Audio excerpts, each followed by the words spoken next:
ચાલો મિત્રો કેમ છો? મજામાં? ઓકે, તો આજના લેક્ચરની શરૂઆત કરીએ. બરાબર ધ્યાન આપો મિત્રો. લાસ્ટ લેક્ચરની અંદર આપણે બધા અચળ પ્રવેગી ગતિના સમીકરણ ભણી ગયા હતા. કયા સમીકરણ ભણી ગયા હતા? અચળ પ્રવેગી ગતિના સમીકરણ. અને એની ઉપરના આપણે ઘણા બધા દાખલા કર્યા હતા. ઠીક છે, આજે પણ એ સમીકરણનો ઉપયોગ કરવો છે. અને એની સિવાય જેમ તમને બોર્ડ ઉપર દેખાય જ છે એમ આપણે આલેખવાળા પણ દાખલા સમજવાના. ઘણા બધા 2-3 આલેખવાળા આપણે દાખલા સમજવાના છે. રકમ થોડી મોટી છે એટલે મેં અહીંયા લખેલી છે, તમારે ચિંતા કરવાની જરૂર નથી. ઓકે, ઠીક છે. પહેલા હું થોડું યાદ કરાવી દઉં. અચળ પ્રવેગી ગતિના કેટલા સમીકરણ હતા મિત્રો? 3 સમીકરણ. થોડું યાદ કરાવી દઉં. અચળ પ્રવેગી ગતિના અહીંયા હું સમીકરણ લખી દઉં. યાદ કરાવો તો પહેલું સમીકરણ તો કે v = v0 + at. ઓકે, બીજું સમીકરણ બોલો જલ્દી. તો કે d = v0t + 1/2 at². અને ત્રીજું સમીકરણ યાદ કરાવો તો કે v² - v02 = 2ad. આવું આપણે ભણી ગયા હતા હે ને મિત્રો. સમીકરણ બરાબર ધ્યાનમાં રાખજો. બધાની ઓળખ પણ યાદ રાખજો. કયો વેગ? અંતિમ વેગ, પ્રારંભિક વેગ, પ્રવેગ. જો મુક્ત પતન કરતો હોય તો એની જગ્યાએ શું લખી દઈએ છીએ આપણે? -t, ગુરુત્વ પ્રવેગ લખીએ છીએ. ઓકે, t એટલે સમય, પાછા બાજુ આવી જાવ એટલે d એટલે સ્થાનાંતર, t એટલે સમય. બસ, બાકી કઈ નવું છે નહીં, એના જ પદ રિપીટ થાય છે. ક્લિયર છે? આટલું ધ્યાનમાં રાખજો. ચાલો, ઓકે, અને હું સાફ કરી નાખું છું. એકવાર છે ને બોર્ડ પર જોઈ લઉં બરાબર દેખાય છે કે નહીં. ચાલો, ક્લિયર જ છે, નથી વાંધો. ઓકે, ઠીક છે. આ 3 સમીકરણ હતા. હવે મિત્રો આપણે ભણીએ. પેલા સ્વાધ્યાયનો દાખલા નંબર જેમ દેખાય છે એમ 3.1 કરીએ. ચાલો ધ્યાન આપજો. સ્વાધ્યાયનો દાખલા નંબર 3.1. રકમની અંદર બરાબર ધ્યાન આપો. શું કહે છે? સ્વાધ્યાયનો દાખલા નંબર 3.1. જો રકમની અંદર સમજજો. સમજવાનો દાખલો છે, લોજિકલ આપણે સમજશું. શું કહે છે? નીચે આપેલા ગતિના ઉદાહરણો પૈકી કયા ઉદાહરણમાં તંત્રને આશરે બિંદુવત પદાર્થ ગણી શકાય છે? નીચે અમુક ઉદાહરણ આપેલા છે તમને. એમાં એવું કે છે કે નીચે આપેલા તંત્ર પૈકી કયા ઉદાહરણમાં a, b, c, d એ 4માંથી વાંચો આગળ. ઉદાહરણમાં તંત્રને આશરે પૈકી કયા ઉદાહરણમાં તંત્રને આશરે બિંદુવત પદાર્થ ગણી શકાય? બિંદુવત પદાર્થ કોને ગણી શકાય, ક્યારે ગણી શકાય એવું કહે છે. મિત્રો સાંભળો, પેલા એક કામ કરીએ. જે કઈ 4 મુદ્દા છે એ તમને દેખાય છે, મારે લખવાની જરૂર નથી. હું બોલતો જઈશ અને સમજાવતો જઈશ. પેલા આપણે એવું સમજી લઈએ કે કોઈ પણ પદાર્થને બિંદુવત ક્યારે ગણી શકાય. મારી વાત બરાબર સાંભળજો, હું કહું નહીં સાંભળજો. એક ઉદાહરણથી સમજીએ. માની લો કે આ કોઈ રસ્તો છે. એકદમ ધ્યાનથી સમજજો. આની અત્યારે વાત નથી કરતો, સ્વાધ્યાય 3.2 નહીં, આપણે 3.1 ની વાત કરીએ છીએ. ઓકે, ચાલો અહીંયા શું કરું છું બરાબર ધ્યાન આપજો. પેલા એવું સમજી લઈએ કે બિંદુવત ક્યારે કહેવાય. માની લો કે આ કોઈ રસ્તો છે. આ કોઈ રસ્તો છે. શાંતિથી સમજજો. અહીંયા માની લો કે તમારું ઘર છે. આ ઘર છે. અહીંયા માની લો કે તમારી સ્કૂલ છે. અહીંયા તમારી સ્કૂલનું બિલ્ડિંગ છે. અહીંયાથી અહીંયા સુધીનું અંતર એવું માની લો છો કે તમે 10 કિલોમીટર છે. તમારા ઘરથી તમારી શાળા એની વચ્ચેનું અંતર 10 કિલોમીટર છે. આંકડો બરાબર જોજો, 10 કિલોમીટર. મિત્રો ઘણું બધું અંતર કહેવાય 10 કિલોમીટર એટલે. ઓકે, 10 કિલોમીટર છે. તમે ઘરેથી નીકળો છો. અને ચાલતા ચાલતા અથવા તો બાઇક પર અથવા તો સાયકલ પર ગમે એ રીતે તમે અહીંયા શાળાએ પહોંચો છો. તો આખી જે રચના થઈ, આ આખી પરિસ્થિતિ જે છે, આમાં બિંદુવત કોને ગણી શકાય એ સમજજો. બિંદુવત કોને ગણી શકાય? મિત્રો સાંભળજો. આ અંતરની કમ્પેરિઝનમાં આ અંતર જુઓ તો 10 કિલોમીટર છે. આ વ્યક્તિ જુઓ તો વ્યક્તિની હાઈટ મેક્સિમમ કેટલી હશે? જનરલી બધા 5 ફૂટ આજુબાજુના હોય. તો હું એવું કહી દઉં કે આ વ્યક્તિની હાઈટ છે 5 ફૂટની. 5 ફૂટની વ્યક્તિની હાઈટ કેટલી છે? વ્યક્તિનું પરિમાણ કેટલું છે? એપ્રોક્સિમેટલી માની લો કે 5 ફૂટનો છે. અને આ વચ્ચેનું ડિસ્ટન્સ કેટલું છે? તો કે 10 કિલોમીટરનું. હવે આ બંને નંબરની કમ્પેરિઝન કરો. આ બંને નંબરની કમ્પેરિઝન કરો. તો 5 ફૂટ મોટા કહેવાય કે 10 કિલોમીટર મોટા કહેવાય? જલ્દી, 5 ફૂટ મોટા કહેવાય કે 10 કિલોમીટર? 5 ફૂટ એટલે મારી જે હાઈટ છે, તમારી એપ્રોક્સિમેટલી જે હાઈટ છે લગભગ 5 ફૂટ આજુબાજુનું. એટલે તમારી હાઈટને સમજો અને તમે ઊભા છો ત્યાંથી 10 કિલોમીટરનું અંતર થોડું સમજો. એ બંનેની કમ્પેરિઝનમાં મોટું કોણ છે? તો મિત્રો તમને એવું થોડું રિયલાઇઝ થતું હશે કે આ 5 ફૂટ છે ને એ ઘણા બધા નાના કહેવાય, જ્યારે એની કમ્પેરિઝનમાં 10 કિલોમીટર ઘણા મોટા કહેવાય. તો એનો મતલબ 10 કિલોમીટરની કમ્પેરિઝનમાં 5 ફૂટ કેવા છે? નાના છે. 5 ફૂટ એટલે કોની હાઈટ? તો કે આ વ્યક્તિની. એનો મતલબ આ જે વ્યક્તિ છે એને તમે બિંદુવત પદાર્થ ગણાવી શકો. બિંદુવત પદાર્થ ગણી શકો. સમજાય છે? એટલે અત્યારે તમે આ જે કઈ પદાર્થ છે એને તમે બિંદુવત ગણી શકો. એમાં કઈ તકલીફ છે ને? બિંદુવત એટલે તમે ખાલી પોઈન્ટ જ ગણી શકો. તમે એવું કહી શકો હું વ્યક્તિ ઘરેથી મેં આવી રીતે બતાવ્યું છે જગ્યાએ હું આવી રીતે ટપકું બતાવું તોય ચાલે. કેમ કે આ આખાની કમ્પેરિઝનમાં તો આ એકદમ નાના છે. સમજાય છે? બીજી એક વાત કરું આની જ અંદર કે માની લ્યો કે અંતર આટલું જ છે. બરાબર સાંભળજો, આંકડાઓ હું જે લખું છું નંબર લખું છું ને સમજજો. તમારું ઘર અહીંયા છે એઝ ઇટ ઇઝ જેમ હતું એમ જ છે. અને જસ્ટ તમે જેવા ઘરની બહાર નીકળો એટલે બાજુનું મકાન જ સ્કૂલ છે. બાજુનું મકાન જ સ્કૂલ છે. જસ્ટ તમે બહાર નીકળો, બહાર પગ મૂકો એટલે જસ્ટ માની લો કે તમે 1 થી 2 ફૂટ અંતર ચાલો ને એટલે એમ સમજી લો ને કે બાજુની દિવાલ જ સ્કૂલ છે એમ. તો એનો મતલબ એવો થયો વ્યક્તિની ઊંચાઈ જે છે એ 5 ફૂટની છે અને બાજુની અંદર સ્કૂલ છે એ 3 ફૂટે તો આવી જાય છે. 3 ફૂટ અંદર ચાલો, 3 ફૂટ અંતર ચાલો ત્યાં તો આવી જાય છે. તો પછી આમાં આ જે વ્યક્તિ છે આ 5 ફૂટ વાળો વ્યક્તિ એને બિંદુવત ગણી શકાય? ન ગણી શકાય. કેમ? કેમ કે આ અંતર તો 3 ફૂટ જ છે અને આ 5 ફૂટ છે એનો મતલબ વ્યક્તિ વધારે મોટા લાગે છે. આ અંતરની સાપેક્ષમાં આ થોડા વધારે છે. તો આ આવી કન્ડિશન હોય ત્યારે આ પદાર્થને તમે બિંદુવત ગણી શકો નહીં. ઇન શોર્ટ સરખામણી કરવાની, સરખામણી કરતા તમને એવી ખબર પડે કે જે તે વસ્તુ છે એ ખૂબ જ નાની લાગે છે, એકદમ નાની લાગે છે તો એને બિંદુવત ગણો. અને જો એવી કમ્પેરિઝન બરાબર નથી થતી, માની લો કે અહીંયા 5 ફૂટ છે અહીંયા 8 ફૂટ હોય, સમજો 8 ફૂટ હોય તો જો આ 5 છે 8 છે એટલે 5 ને અવગણી શકાય નહીં, અપ્રોક્સિમેટલી ચાલી જાય, ન વાંધો આવે. ક્લિયર? તો જો આવો કિસ્સો હોય તો 5 ફૂટ છે આ વ્યક્તિ છે એને બિંદુવત ગણી શકાય. આવો કિસ્સો હોય તો વ્યક્તિને બિંદુવત ગણી શકાય નહીં. આ ફિઝિક્સની અંદરના લોજિક છે અને તમારે ધ્યાનમાં રાખવાના અને આને સમજવાના. હવે ઉદાહરણથી સમજીએ કે આ ઉદાહરણની અંદર કેવી કેવી વાત કરેલી છે. કોઈક વખત છે ને મિત્રો આવા ઉદાહરણની અંદર તમને એવું લાગશે કે આવું કઈ રીતે થઈ શકે, પણ મિત્રો ત્યારે એવો સમજવાનો પ્રયત્ન કરવાનો કે આવું થાય જ છે. કેમ કે એકવાર તમે સ્વીકારશો પછી ધીરે ધીરે એની પછીના ઉદાહરણ હોય ને એમાં તમને વધારે ક્લિયરિટી આવતી જશે. ઠીક છે? ચાલો શરૂઆત કરીએ. બરાબર ધ્યાન આપજો. આ ભાગને હું સાફ કરી નાખું છું. ચાલો હવે ઉદાહરણ સમજીએ. એના એક પછી એક ABCD ઉદાહરણ લઈએ અને શું કે છે એને સમજવાનો પ્રયત્ન કરીએ. ચાલો એનો સવાલ શું છે કે પદાર્થને બિંદુવત ગણી શકાય, એને સવાલ આવો કરેલો છે. તો અહીંયા લખી દઉં પદાર્થ તંત્રને, એની વાક્ય રચના લખી દઉં. ઉદાહરણમાં તંત્રને આશ્રય બિંદુવત ગણી શકાય, અહીંયા લખી દઉં તંત્રને બિંદુવત ગણી શકાય.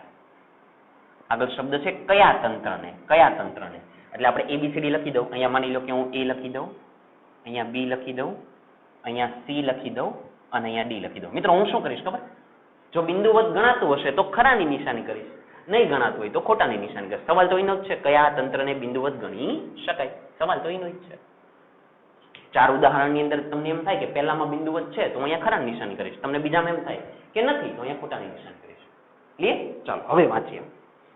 A, 2 સ્ટેશન વચ્ચે વગર ઝટકે ગતિ કરતી ટ્રેન. 2 સ્ટેશન વચ્ચે વગર ઝટકે, ઝટકે એટલે એક વખત અહીંયાથી ચાલુ થાય પછી ચાલતી ચાલતી ચાલતી ચાલતી ચાલતી ચાલતી બીજા સ્ટેશને જ પહોંચે, વચ્ચે ક્યાંય ઊભી નહીં રહે. એટલે એક સ્ટેશન થી બીજા સ્ટેશન વચ્ચે જાતી ટ્રેન જે છે, ટ્રેન એને કહેવાય મિત્રો તંત્ર. ઓલું આગળનું ઉદાહરણ હતું એની અંદર પેલો વ્યક્તિ જે હતો એને કહેવાય તંત્ર. આપણા ઉદાહરણની અંદર ટ્રેન જાય છે તો ટ્રેનને કહેવાય તંત્ર. હવે આપણો સવાલ કયું તંત્ર એટલે ટ્રેનને બિંદુવત ગણી શકાય? સવાલ શું? ટ્રેનને બિંદુવત ગણી શકાય? થોડી કલ્પના કરો તો ટ્રેનને બિંદુવત ગણી શકાય. હવે આ કલ્પના કરવા માટે તમારે થોડું સમજવું પડશે. મિત્રો સાંભળજો, એક સ્ટેશનથી બીજા સ્ટેશન વચ્ચેનું અંતર મિનિમમ 10 કિલોમીટર જેટલું તો હોય જ છે. 10 કિલોમીટર હોય અથવા તો 15 અથવા તો 20 કિલોમીટર જેટલું અંતર હોય છે. તરત એક સ્ટેશન આવે પછી તરત બીજું સ્ટેશન નો આવે, જનરલી નો આવે. ઠીક છે? તો એક સ્ટેશન ચાલુ થયું પછી માની લો કે 20 થી 25 કિલોમીટર ગયા અથવા તો 20 કિલોમીટર ગયા પછી બીજું સ્ટેશન આવે. સમજાય? અને તમારી ટ્રેન છે એ 20 કિલોમીટરની કમ્પેરિઝનમાં ટ્રેન લાંબી છે પણ એટલી બધી લાંબી ન કહેવાય. સમજે? અપ્રોક્સિમેટલી હું 1 કિલોમીટર લાંબી આમ તો ન ગણી શકાય, 1 કિલોમીટર કરતા કદાચ ઓછી હશે ટ્રેન. તો ટ્રેન છે એ 1 કિલોમીટર કરતા ઓછી છે. સાંભળજો, 1 કિલોમીટર કરતા કદાચ ઓછી છે. ટ્રેન છે એ 1 કિલોમીટર, એની લંબાઈ છે એ 1 કિલોમીટર કરતા ઓછી છે. ત્યારે બે સ્ટેશન વચ્ચેનું અંતર છે, બે સ્ટેશન લઈ લો. જોજો, બે સ્ટેશન લઈ લો. આ પહેલું સ્ટેશન લઈ લો, આ બીજું સ્ટેશન લઈ લો. માની લો કે આ બંને વચ્ચેનું અંતર 20 કિલોમીટર છે અને આ અંદાજે 1 કિલોમીટર કરતા ઓછી છે. એટલે આ જે તમારી ટ્રેન છે, આ ટ્રેન છે એ 1 કિલોમીટર કરતા ઓછી છે. તો તમે સમજો, 20 કિલોમીટરની કમ્પેરિઝનમાં આ 1 કિલોમીટર બહુ નાના કહેવાય. તો એનો મતલબ કે આ ટ્રેનને તમે બિંદુવત ગણી શકો. ટ્રેનને તમે બિંદુવત ગણી શકો, કેમ કે બે સ્ટેશન વચ્ચેનું અંતર ઘણું વધારે હોય છે. સમજાય છે? એટલે આ કમ્પેરિઝન કરવાની વાત છે. જો કમ્પેરિઝન ક્લિયર દેખાતી હોય કે એક એકદમ નાના છે, બીજા એકદમ મોટા છે, તો જે નાના છે એટલે કે ટ્રેન છે એને બિંદુવત ગણી શકાય. તો આપણો પહેલાનો જવાબ કયા તંત્રને? તો કે ટ્રેન વાળું જે તંત્ર છે એને બિંદુવત ગણી શકાય. તો પહેલાનો જવાબ યસ કે છે. સમજાશે? આગળ જઈએ. પછી શું કહે છે? ચાલો બીજો ભાગ બી સમજીએ. જોજો બરાબર. સરળતાથી કોઈ વર્તુળાકાર માર્ગ પર સાયકલ ચલાવતી વ્યક્તિના માથા પર બેઠેલ કોઈ વાંદરો. ફરીથી સાંભળજો. સરળતાથી કોઈ વર્તુળાકાર માર્ગ પર, એક વર્તુળાકાર રસ્તો છે, એક રસ્તો છે આવી રીતે વર્તુળાકાર. ઓકે, આ રસ્તો છે. વર્તુળાકાર માર્ગ પર સાયકલ ચલાવતી વ્યક્તિ. આ વ્યક્તિ છે અહીંયા, માની લો કે આ કોઈ વ્યક્તિ છે, એની સાયકલ લઈને ફરે અને એના માથા ઉપર પાછો વાંદરો બેઠો. એ હું વાંદરાને છે ને ત્રિકોણ બતાવી દઉં છું, એવું સમજી લેજો કે આ ત્રિકોણ છે, એ વાંદરો છે. ઓકે, ઠીક છે. વ્યક્તિ સાયકલ ઉપર છે, એના માથા ઉપર વાંદરો બેઠેલો છે. પછી શું થાય છે? સાયકલ ચલાવતી વ્યક્તિના માથા પર બેઠેલો કોઈ વાંદરો. એટલે એમ કે છે કે કયું તંત્ર? તો કે આ વાંદરા નામનું તંત્ર. તંત્ર તરીકે કોણ? તો કે વાંદરો. હવે વાંદરાને બિંદુવત ગણી શકાય કે ન ગણી શકાય એવું કે છે. થોડુંક સમજવાનો પ્રયત્ન કરજો. માણસની હાઈટ હશે મિનિમમ 5 ફૂટ આજુબાજુની હશે. વાંદરો તમે જુઓ તો એ 5 ફૂટ હાઈટનો નથી હોતો. લગભગ સમજી લો કે 2 ફૂટ, અપ્રોક્સિમેટલી હું 2 ફૂટ કહું છું. તો એક વસ્તુ સમજવાનો ધીરે ધીરે પ્રયત્ન કરજો કે વ્યક્તિ છે એ 5 ફૂટનો છે. બરાબર સાંભળજો, હું કમ્પેરિઝન શું કરું છું. વાંદરો છે એ માની લો કે 2 ફૂટ નહીં ગણતા, 1.5 ફૂટ જેવું ગણું, 1.5 ફૂટ કહું. બરાબર સાંભળજો, 1.5 ફૂટનો છે. અને હવે આ વ્યક્તિ છે ને એ સાયકલ ચલાવે છે વર્તુળાકાર માર્ગ પર. એટલે એનો મતલબ વ્યક્તિ છે અહીંથી ફરે છે, ગોળ ફરે છે, ગોળ ફરે છે, ગોળ ફરે છે, ગોળ ફરે છે, ગોળ ફરે છે, ગોળ ફરે છે, આવી રીતે સાયકલ ચલાવે છે. હવે થોડું સમજો. આપણે સાયકલ લઈને નીકળીએ તો કાંઈ એટલામાં ને એટલામાં ગોળ ન કરીએ. તમે થોડોક મોટો રાઉન્ડ મારો, આખો આવી રીતે આમ તમે રાઉન્ડ મારો ગોળ. એનો મતલબ કે આ અહીંયાથી તમે ચાલુ કર્યું હોય દાખલા તરીકે, તો અહીંયાથી ફરો ફરો ફરો ફરો ફરો ફરો ફરો તો ઘણું બધું અંતર થઈ જાય. હવે ઈ અંતરની કમ્પેરિઝનમાં તમે આટલું અંતર કાપો, એના કમ્પેરિઝનમાં 1.5 ફૂટ તો કાંઈ ન કહેવાય. હું શું કહું છું? તમે અહીંયાથી ગોળ ગોળ ગોળ ગોળ ગોળ ગોળ તમે ફરો, એ ફરો એની કમ્પેરિઝનમાં 1.5 ફૂટ તો આટલું જ થયું અંદાજે. સમજ પડે છે? અને અંતર તો તમે જો ને કેટલું ગોળ ફરો છો, આવી રીતે આખું મોટું ગોળ ફરો છો. તો એનો મતલબ ગોળ આપણે મોટું ફરીએ છીએ એટલે એ આ જે કંઈ અંતર કાપેલું હોય એની કમ્પેરિઝનમાં 1.5 ફૂટ કેવા કહેવાય? તો કે નાના કહેવાય. તો એનો મતલબ કે જે વાંદરો છે એને બિંદુવત તંત્ર તરીકે ગણી શકાય. આવું સમજો. ક્લિયર? તો એનો મતલબ બી ભાગમાં પણ વાંદરાને બિંદુવત તંત્ર તરીકે ગણી શકાય. ઓકે, ચાલો આગળ જઈએ. પછીનો ભાગ સમજીએ. સી ભાગ સમજીએ. સી અને ડી ભાગ ઇન્ટરેસ્ટિંગ છે, સમજજો બરાબર.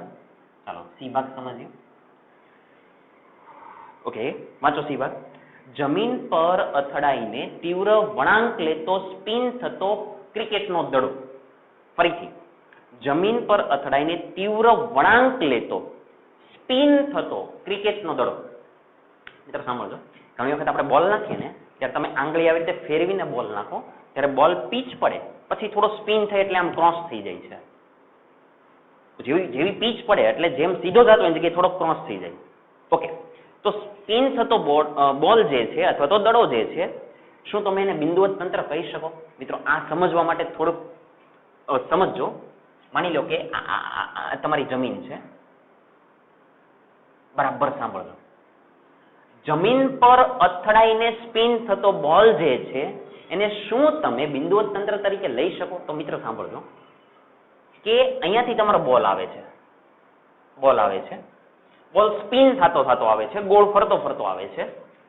માની લો કે અહીંયાથી જેવો અથડાણો એટલે સાંભળજો, બોલ જ્યાં અથડાણું હશે ત્યાં થોડુંક અંતર એને કાપેલું કહેવાય, એકદમ માઇનર બિંદુવત, થોડુંક અમથું અહીંયા અંતર કાપેલું. જ્યાં ટચ થયો જમીનને બોલ, તો ત્યાં આટલો ભાગ તો ટચ થયો હશે ને, અપ્રોક્સિમેટલી આટલો ભાગ, તો એ આટલો ભાગ છે, સાંભળજો. અને સ્પિન થયો એટલે અહીંયાથી ભટકાઈને માની લો કે એ આ તરફ ગયો, સ્પિન થઈને આ બાજુ ગયો. આ કિસ્સાની અંદર શું બોલને બિંદુવત તંત્ર ગણી શકાય? હવે આપણે મિત્રોમાં કમ્પેરિઝન ક્યાં કરશું એ સમજો. બોલ જમીનને ટચ થયો, એ ભાગ એકદમ નાનો હશે, આ ભાગ એકદમ નાનો હશે. અને એની કમ્પેરિઝનમાં જો બોલ તો ઘણો મોટો છે, જે જમીનને જે ભાગે અડકા એ ભાગ એકદમ નાનો છે, એ એકદમ નાનો ભાગ છે. જો આટલી એકદમ નાની અમથી સપાટી દડી હોય, માની લો કે આ બોલ છે, આવી રીતે આમ જો આ બોલ છે, આ જમીન વાળો ભાગ છે, તો એ તો ખાલી આટલા ભાગને ટચ થયો. એની કમ્પેરિઝનમાં બોલ ઘણો મોટો. જો તો એનો મતલબ કે આ ઉદાહરણની અંદર બોલ જે છે એ બિંદુવત નથી, બોલ છે એ બિંદુવત છે નહીં. સમજાય છે? ફરીથી આના છે ને સવાલ વાંચું, લખેલું છે વાંચજો. જમીન પર અથડાઈને એને કીધું છે બોલ આવ્યો, જમીન પર અથડાણો, જે જગ્યાએ અથડાણે એ જગ્યા એકદમ નાની હશે અને સ્પિન થતો એટલે આગળ જતો બોલ. શું તેને બિંદુવત ગણી શકાય? તો કે ના. શું કામ ન ગણી શકાય? કેમ કે આ ભાગ નાનો છે, એની કમ્પેરિઝનમાં આ બોલ કેવા છે? ઘણા મોટા. તો એનો મતલબ આ બોલ જે છે એ બિંદુવત છે નહીં. એટલે આ જે સી ભાગ છે એનો જવાબ શું આવશે? ના, કે બોલના તંત્રને બિંદુવત ગણી શકાય નહીં. પહેલા ઉદાહરણની અંદર તંત્ર કોણ કહેવાય? તો કે ટ્રેન. બીજા ઉદાહરણની અંદર તંત્ર કોણ કહેવાય? તો કે વાંદરો, કેમ કે એની વાત કરે છે. ત્રીજા ઉદાહરણની અંદર તંત્ર કોને કહેવાય? તો કે બોલ. સમજાય છે? ચલો ફરીથી આગળ જઈએ. ઓકે, ડી ભાગ કરીએ છીએ. વાંચો ડી ભાગ, બરાબર સમજજો. ટેબલની કિનારી પરથી ખસીને પડતું બીકર. ટેબલ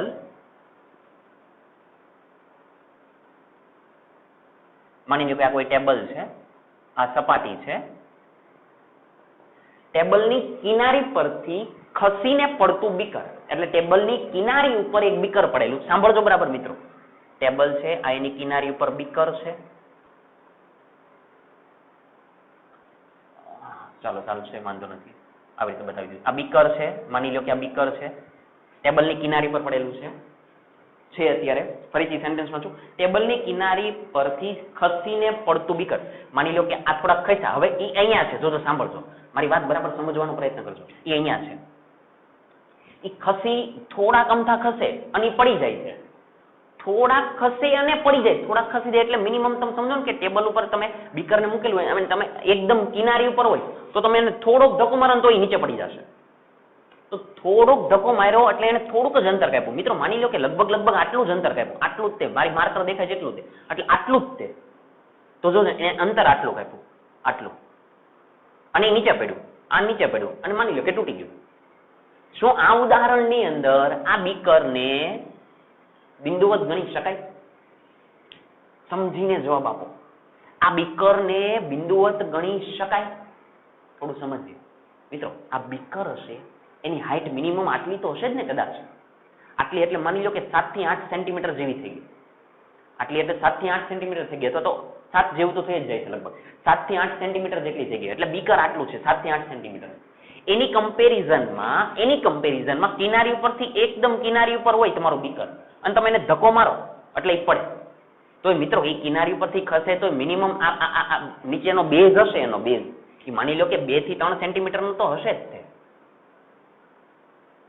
હાઈટ કેટલાની કીધી? 5 થી 7 ની.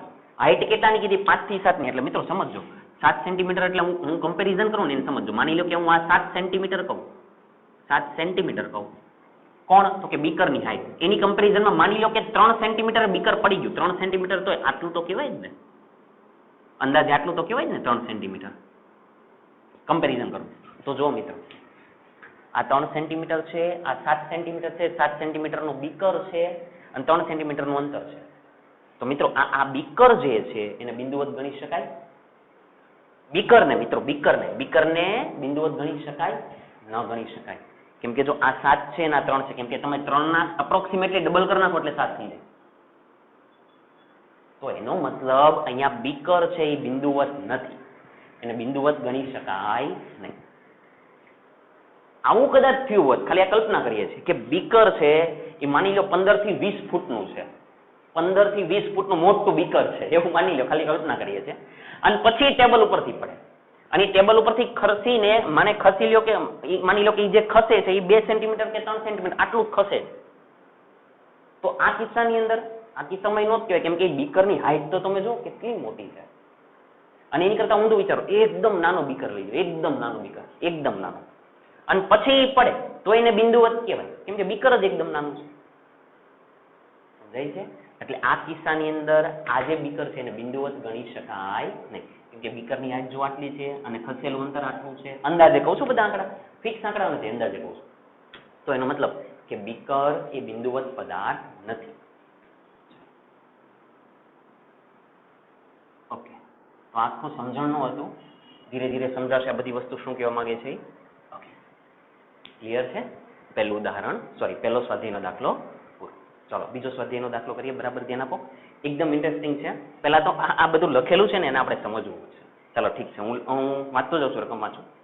2 બાળકો A અને B તેમની શાળા O થી 2 બાળકો A અને B, બાળકો છે એનું નામ છે, એક બાળકનું નામ A છે અને બીજા બાળકનું નામ B છે. એક કામ કરો મિત્રો, હું છે ને અહીંયા લખી દઉં છું કે બાળક જે છે એક બાળકનું નામ છે A અને બીજા બાળકનું નામ છે B. આને ધ્યાનમાં રાખજો. એટલે આ A બાળક છે અને B બાળકનો આલેખ આપેલો છે.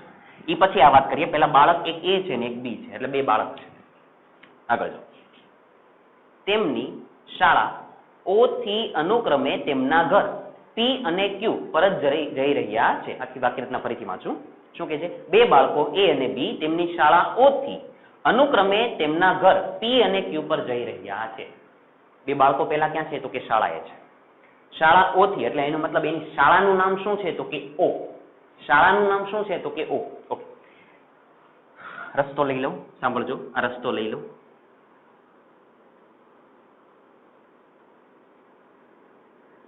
માની લો કે આ જે 2 બાળકો છે અહીંયા શાળાએ છે, શાળાનું નામ છે O, અને ત્યાંથી જાય છે ઘરે. આ માની લો કે બાળકોનું ઘર છે. ઓકે, શાળા O થી ક્યાં જાય છે? તો કે ઘરે જાય છે. ઓકે, પછી શું કે છે? તેમના ઘર P અને Q પર પરત ફરી રહ્યા છે. તેમના ઘર P અને Q, એટલે એક બાળકનું ઘર જે છે, આ A બાળકનું ઘર છે એ P છે અને B બાળકનું ઘર છે એ Q છે. અનુક્રમે આપેલું છે, એટલે A બાળકનું ઘર કયું છે? P. B બાળકનું ઘર કયું છે? Q. હવે આગળ જાઓ. અનુક્રમે તેમના ઘર P અને Q પર પરત ફરી રહ્યા છે, જેનો સ્થાન સમય એટલે કે x વિરુદ્ધ t, સ્થાન વિરુદ્ધ સમય એનો આલેખ બતાવેલો છે. ઓકે, x વિરુદ્ધ t નો આલેખ આકૃતિમાં દર્શાવેલ છે. નીચે કૌંસમાં દર્શાવેલ સાચી નોંધ પસંદ કરો. નીચે અહીંયા કૌંસની અંદર જે કંઈ બતાવેલું છે એમાંથી શું સાચું છે એને તમે સમજવાનો પ્રયત્ન કરો. મિત્રો, રકમ જે કંઈ લખી છે એ આપણી રીતે સમજવાનો પ્રયત્ન કરીએ. એ શું કે છે? 2 બાળકો A અને B, A ના ઘરનું નામ P છે, B ના ઘરનું નામ Q છે. બંને બાળકો હતા અહીંયા સ્કૂલેથી બંનેને જવું છે ઘરે. પહેલા બાળકનું ઘર જે છે, પહેલા બાળકનું ઘર છે એનું નામ P છે અને બીજા બાળકનું ઘર છે એનું નામ Q છે. એટલે મિત્રો એવું બની શકે કે એક બાળકનું હજી અહીંયા ઘર હશે જ, તે કોનું હશે એ મને નથી ખબર, એટલે એક બાળકનું ઘર અહીંયા હશે અને બીજા બાળકનું ઘર અહીંયા છે એવું માની લો તમે. ક્લિયર? ઓકે, એ કહી દીધું. હવે એની માટે સ્થાન વિરુદ્ધ સમયનો એક આલેખ દર્શાવેલ છે. હવે આલેખને જુઓ તો આલેખને હવે સમજવાનો પ્રયત્ન કરીએ. અહીંયા O એટલે શાળા, P એટલે A બાળકનું ઘર, Q એટલે B બાળકનું ઘર. આલેખ આપેલો છે સ્થાન વિરુદ્ધ સમયનો. સમજવાનો પ્રયત્ન કરો. સ્થાન વિરુદ્ધ સમય એટલે મિત્રો એવું કહી શકાય કે અંતર વિરુદ્ધ સમયનો આલેખ છે. સ્થાન એટલે એક પ્રકારનું અંતર જ થયું છે. અંતર વિરુદ્ધ સમયનો આલેખ છે. તો બીજો જવાબ આપો. અંતર વિરુદ્ધ સમયનો આલેખ હોય, અંતર વિરુદ્ધ સમયનો આલેખ હોય તો એનો ઢાળ શું આપે? જલ્દી, અંતર વિરુદ્ધ સમયનો આલેખ હોય તો એનો ઢાળ શું આપે? મિત્રો યાદ કરો, અમે ભણાવી દીધું તો શું આપે? તો કે ઝડપ. શું આપે? ઝડપ. એટલે એનો મતલબ કે આ આલેખ છે એ ઝડપનો આલેખ આપેલો છે. અંતર વિરુદ્ધ સમય છે, પણ જો તમે એનો ઢાળ દોરો તો એ તમને શું મળી જાય? ઝડપ. ક્લિયર? હવે આ વાંચીએ કે આની અંદર શું કે છે. ચાલો હવે છે ને પેલા મિત્રો તમને આ વાંચતા આવડવું પડે. વાંચવામાં છે એવું, હું વાંચું ને એને સમજજો. બી અથવા એ અને એ અથવા બી કરતા શાળાની નજીક રહે છે. હું એક ઉદાહરણ મિત્રો તમને સમજાવું કે આ વાક્ય રચના કઈ રીતે લખવાની છે કે જેથી નીચેની સમજાઈ જાય. એ શું કે છે? માની લો એ અને બી છે, તો હું આની અંદર જુઓ, આટલું પાછળનું સેન્ટેન્સ વાંચો તો કરતા શાળાની નજીક રહે છે. કરતા શાળાની નજીક રહે છે. હવે પેલા સમજો, આ આલેખ છે, આ સ્થાન છે, આ સ્કૂલ છે, આ બે ઘર છે, આ પહેલું ઘર છે, બીજું ઘર છે, બરાબર છે? તો તમને ચોખ્ખું દેખાય. જો આ શાળા, આ પહેલું ઘર, આ બીજું ઘર, આ પહેલું ઘર, આ બીજું ઘર. ચાલો આ પહેલું ઘર, આ બીજું ઘર. તો કયું ઘર નજીક છે? પી ઘર નજીક છે શાળાએથી. આ શાળા છે, આ શાળા છે. તો શાળાએથી કયું ઘર નજીક છે? તો કે પી ઘર. કયું ઘર દૂર છે? તો કે ક્યુ ઘર. કેમ કે જો અંતર દેખાય છે ક્લિયર. અને પી ઘર કોનું છે? તો કે એ બાળકનું. પી ઘર કોનું છે? તો કે એ બાળકનું. હવે વાંચો, હું માની લો કે અહીંયા કહી દઉં કે આ બી ને દાખલા તરીકે હું ચેકી નાખું, તો આને સમજજો. એ અને બી માંથી કોણ લઈ લો? કોનું ઘર નજીક છે? તો કે એ બાળકનું ઘર બી કરતા શાળાની નજીક રહે છે. સમજો, એ આનું કામ નથી. આ બે માંથી કોણ? તો કે એ કોની કરતા? તો કે બી કરતા શાળાની નજીક રહે છે. દેખાય છે એ બાળક એ બી કરતા આ શાળાની નજીક રહે. જો આટલું જ અંતર છે. એટલે તમને જે આપેલું છે ને એમાંથી તમારે બે માંથી એકને કાઢવાના, બે માંથી એકને કાઢવાના અને વ્યવસ્થિત વાક્ય રચના બને છે કે નહીં એને ચેક કરો. તો આમાંથી માની લો કે હું એ બી ને કાઢીને કાઢો, એ બાળક એ બી કરતા શાળાની નજીક રહે છે. જો સાચું બની ગયું સેન્ટેન્સ, સાચું છે. દેખાય છે આલેખ ઉપરથી આપણે ક્લિયર થઈ ગયું કે હવે આ સેન્ટેન્સ સાચું છે. હવે આમાં ચેક કરો, સમજો. એ બી કરતા શાળાએથી વહેલી શરૂઆત કરે છે. આ બે માંથી શાળાએથી વહેલી શરૂઆત કોણ કરે? જો શાળાએથી પહેલા કોણ નીકળી ગયું? થોડુંક સમજવાનો પ્રયત્ન કરો ગ્રાફને.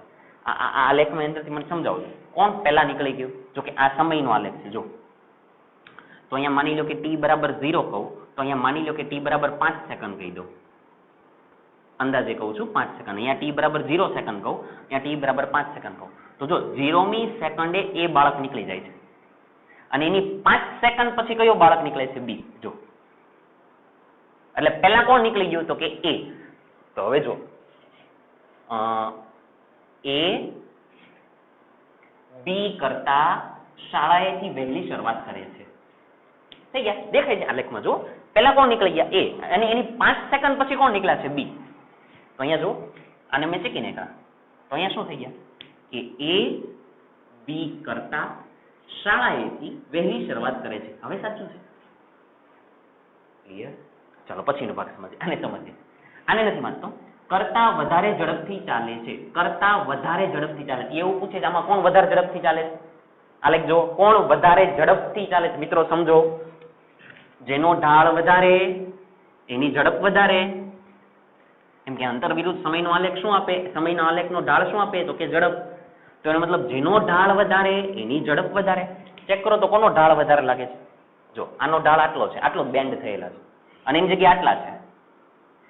આવી સપાટી હોય, આની ઉપર હું બોલ મૂકું અને આ સપાટી પર બોલ મૂકું, તો શેમાં બોલ ઝડપથી નીચે પડી જાય? આમાં. કેમ કે એનો ઢાળ વધારે છે. તો જેનો ઢાળ વધારે એની ઝડપ વધારે. તો એનો મતલબ કોનો ઢાળ વધારે છે? બી નો. એનો મતલબ બી ની ઝડપ વધારે એ કરતા. આને ચેકી નાખો. બી એ કરતા વધારે ઝડપથી ચાલે છે. બી એ કરતા વધારે ઝડપથી ચાલે છે. ક્લિયર થઈ ગયું? ડન? આગળ જઈએ. નવો કિસ્સો નંબર ડી. ચાલો હવે સમજો. એ અને બી એક જ અથવા જુદા જુદા સમયે ઘરે પહોંચે છે. એ શું કે છે? એ અને બી કોઈ એક જ સમયે બંને ઘરે પહોંચી જાય છે કે અલગ અલગ સમયે પહોંચે છે? કહેવાનો મતલબ આવું કહું છું. માની લો કે બંને બાળકો ઘરેથી નીકળ્યા, તો એવું કહે છે કે 5 મિનિટમાં બંને ઘરે પહોંચી જાય છે, કે પેલું બાળક માની લો કે 5 મિનિટે પહોંચે ને પછીનું બાળક 7 મિનિટે પહોંચે છે એમ. એટલે એને એવું કીધું એ અને બી એક જ સમયે કે જુદા જુદા સમયે ઘરે પહોંચે? આલેખને ચેક કરો. જો પેલું બાળક શાળાએથી નીકળ્યું, શાળાએથી નીકળી ગયા અહીંયા છે. તો જ્યારે એ ઘરે પહોંચે, જો આ પેલું બાળક અહીંયા ઘરે પહોંચી ગયું, જો એ ઘરે પહોંચી ગયા, તો ઘરે પહોંચી ગયા ત્યારેનો સમય કેટલો છે? તો કે આટલો છે. કોઈ પણ આ કોઈ પર્ટિક્યુલર સમય છે. બી બાળકમાં ચેક કરો. બી બાળક અહીંયાથી શાળાએથી નીકળી ગયા અને ક્યાં પહોંચી ગયા? ઘરે. જો અહીંયાથી આ ઘરે પહોંચી ગયા અને ઘરે પહોંચ્યા ત્યારે એને લીધેલો સમય જુઓ, અહીંયા ચેક કરો, અલગ છે. એનો મતલબ કે બંને લીધેલો સમય કેવો છે? જુદો જુદો છે. ક્લિયર? તો થઈ ગયું. અહીંયા આ ભાગ ચેકવો પડે મારે, આ ભાગ ચેકી નાખવો પડે, આને ચેકી નાખવો પડે. હવે શું લખાય? એ અને બી જુદા જુદા સમયે ઘરે પહોંચે છે. દેખાય ચાલે? ક્લિયર? અહીંયા આવી જાઓ. ચાલો ફરીથી આને સમજીએ, આ ભાગ સમજીએ. શું કહે છે સાંભળજો. એ બી રસ્તા પર થી એક વખત કે બે વખત આગળ નીકળે છે. ફરીથી એ બી રસ્તા પર અથવા બી એ થી એક વખત કે બે વખત આગળ નીકળે છે. એ શું કહે છે? બંને બાળક જાય છે, બંને બાળક પેલા કોણ નીકળી ગયું શાળાએથી? આ લેખ પરથી હમણાં જ આપણે કીધું. આ લેખ કેવા કરતા અહીંયા સમજો. પેલા કોણ નીકળી જાય? એ નીકળી ગયા અને પછી બી નીકળ્યા. માની લો કે આ પેલો બાળક એ નીકળી ગયો. અહીંયા બતાવું. ચાલો અહીંયા સમજજો. આ રસ્તો, અહીંયા પેલા એ બાળક છે, આ એ બાળક છે, એ શાળાએથી નીકળી ગયો અને માની લો કે અહીંયા પહોંચ્યો. એ શાળાએથી અહીંયા ઘરે જવા માટે એ બાળક નીકળી ગયો. એ બાળક અહીંયાથી નીકળી ગયો અને અહીંયા પહોંચ્યો. અને થોડી સમય પછી અહીંયાથી બી બાળક નીકળ્યો. હવે અહીંયા આ જે તમારી શાળા હતી, આ શાળાએથી બી બાળક નીકળ્યો. તો એ શું કહે છે કે આ બી છે એ એ થી એક વખત આગળ નીકળી જાય કે બે વખત નીકળી જાય? શું કામ પેલા તો આગળ નહીં દે? કેમ કે જો મિત્રો બી ની ઝડપ વધારે છે. એનો ગ્રાફ જુઓ, એનો ઢાળ જુઓ, વધારે છે. તો એનો મતલબ આની ઝડપ કેવી છે? વધારે. જો આની ઝડપ વધારે હોય, આની ઓછી હોય, એટલે એનો મતલબ આ સ્પીડમાં ચાલે છે, આ ધીમો ચાલે છે. એનો મતલબ આને ઓવરટેક કરે જ છે. પણ એ કેટલી વખત? એક વખત આગળ નીકળી જાય છે કે બે વખત? તો આનો જવાબ મિત્રો મળે આલેખ પરથી. જો અહીંયા સમજજો. આ એની ઝડપનો આલેખ છે, એટલે એ જાય છે. ઓકે. આ બી ની ઝડપનો આલેખ છે. ઓકે. તો બંને કયા સમયે મળે છે? જો આ સમયે. આ કોઈ સમય છે ત્યારે બંને એક વખત ભેગા થઈ જાય છે. કેમ કે આ વધારે ઝડપથી ચાલે છે તો આને ઓવરટેક કરશે જ. એટલે માની લો કે 3 મિનિટે આ બંને ભેગા થઈ ગયા અને બંને ભેગા થઈ ગયા પછી આ તો આગળ નીકળી ગયો. કેમ કે આની ઝડપ વધારે છે એટલે આગળ નીકળી ગયો. એટલે પછી તો પાછો બી આગળ નીકળી જાય છે. એટલે હકીકતમાં કેટલી વખત ભેગા થાય? આલેખ કેટલી વખત છેદે છે? એક વખત. તો એનો મતલબ ભેગા કેટલી વખત થાય? એક વખત. તો એનો મતલબ એવો થયો, અહીંયાથી માની લો કે હું બી ને કાઢી નાખું. એ રસ્તા પર બી થી આને ચેકી નાખો, એક વખત આગળ નીકળી જાય. સોરી, નહીં થાય આવું. એને નહીં ચેકાય, આ બી ને ન ચેકાય, એને ચેકવા પડે. જોજો, સમજજો, વાક્ય રચના સમજજો. કેમ કે બી આગળ નીકળે છે ને, તો હું એને ચેકી નાખું. જોજો, બી રસ્તા પર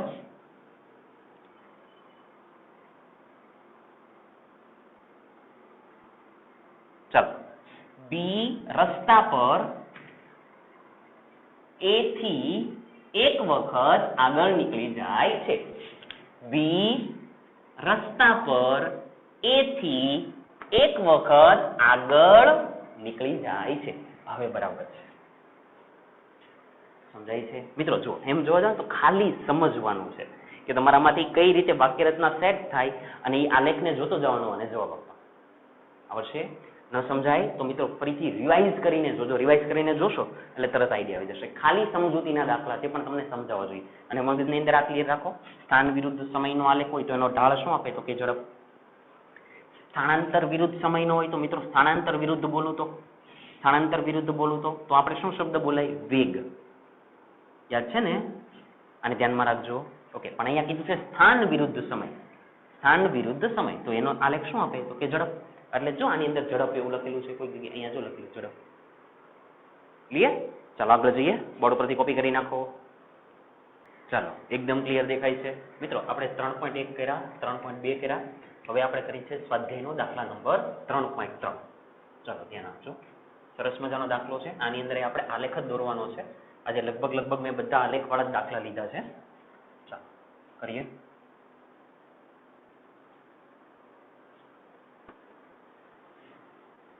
બરાબર સમજતા જજો બધા જ દાખલા.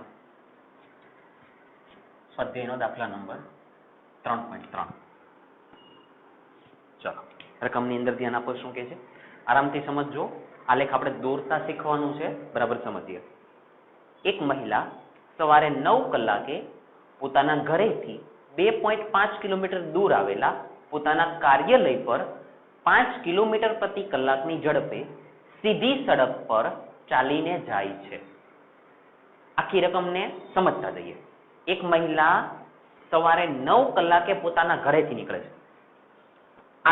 આકૃતિ દોરવાનો પ્રયત્ન કરું. માની લો કે આ રસ્તો છે, કેમ કે એને સીધી સડક લખેલું છે એટલે રસ્તો સીધો છે. ઓકે, માની લો કે આ સીધો રસ્તો છે. સાંભળજો. મહિલા અહીંયા પોતાના ઘરેથી નીકળે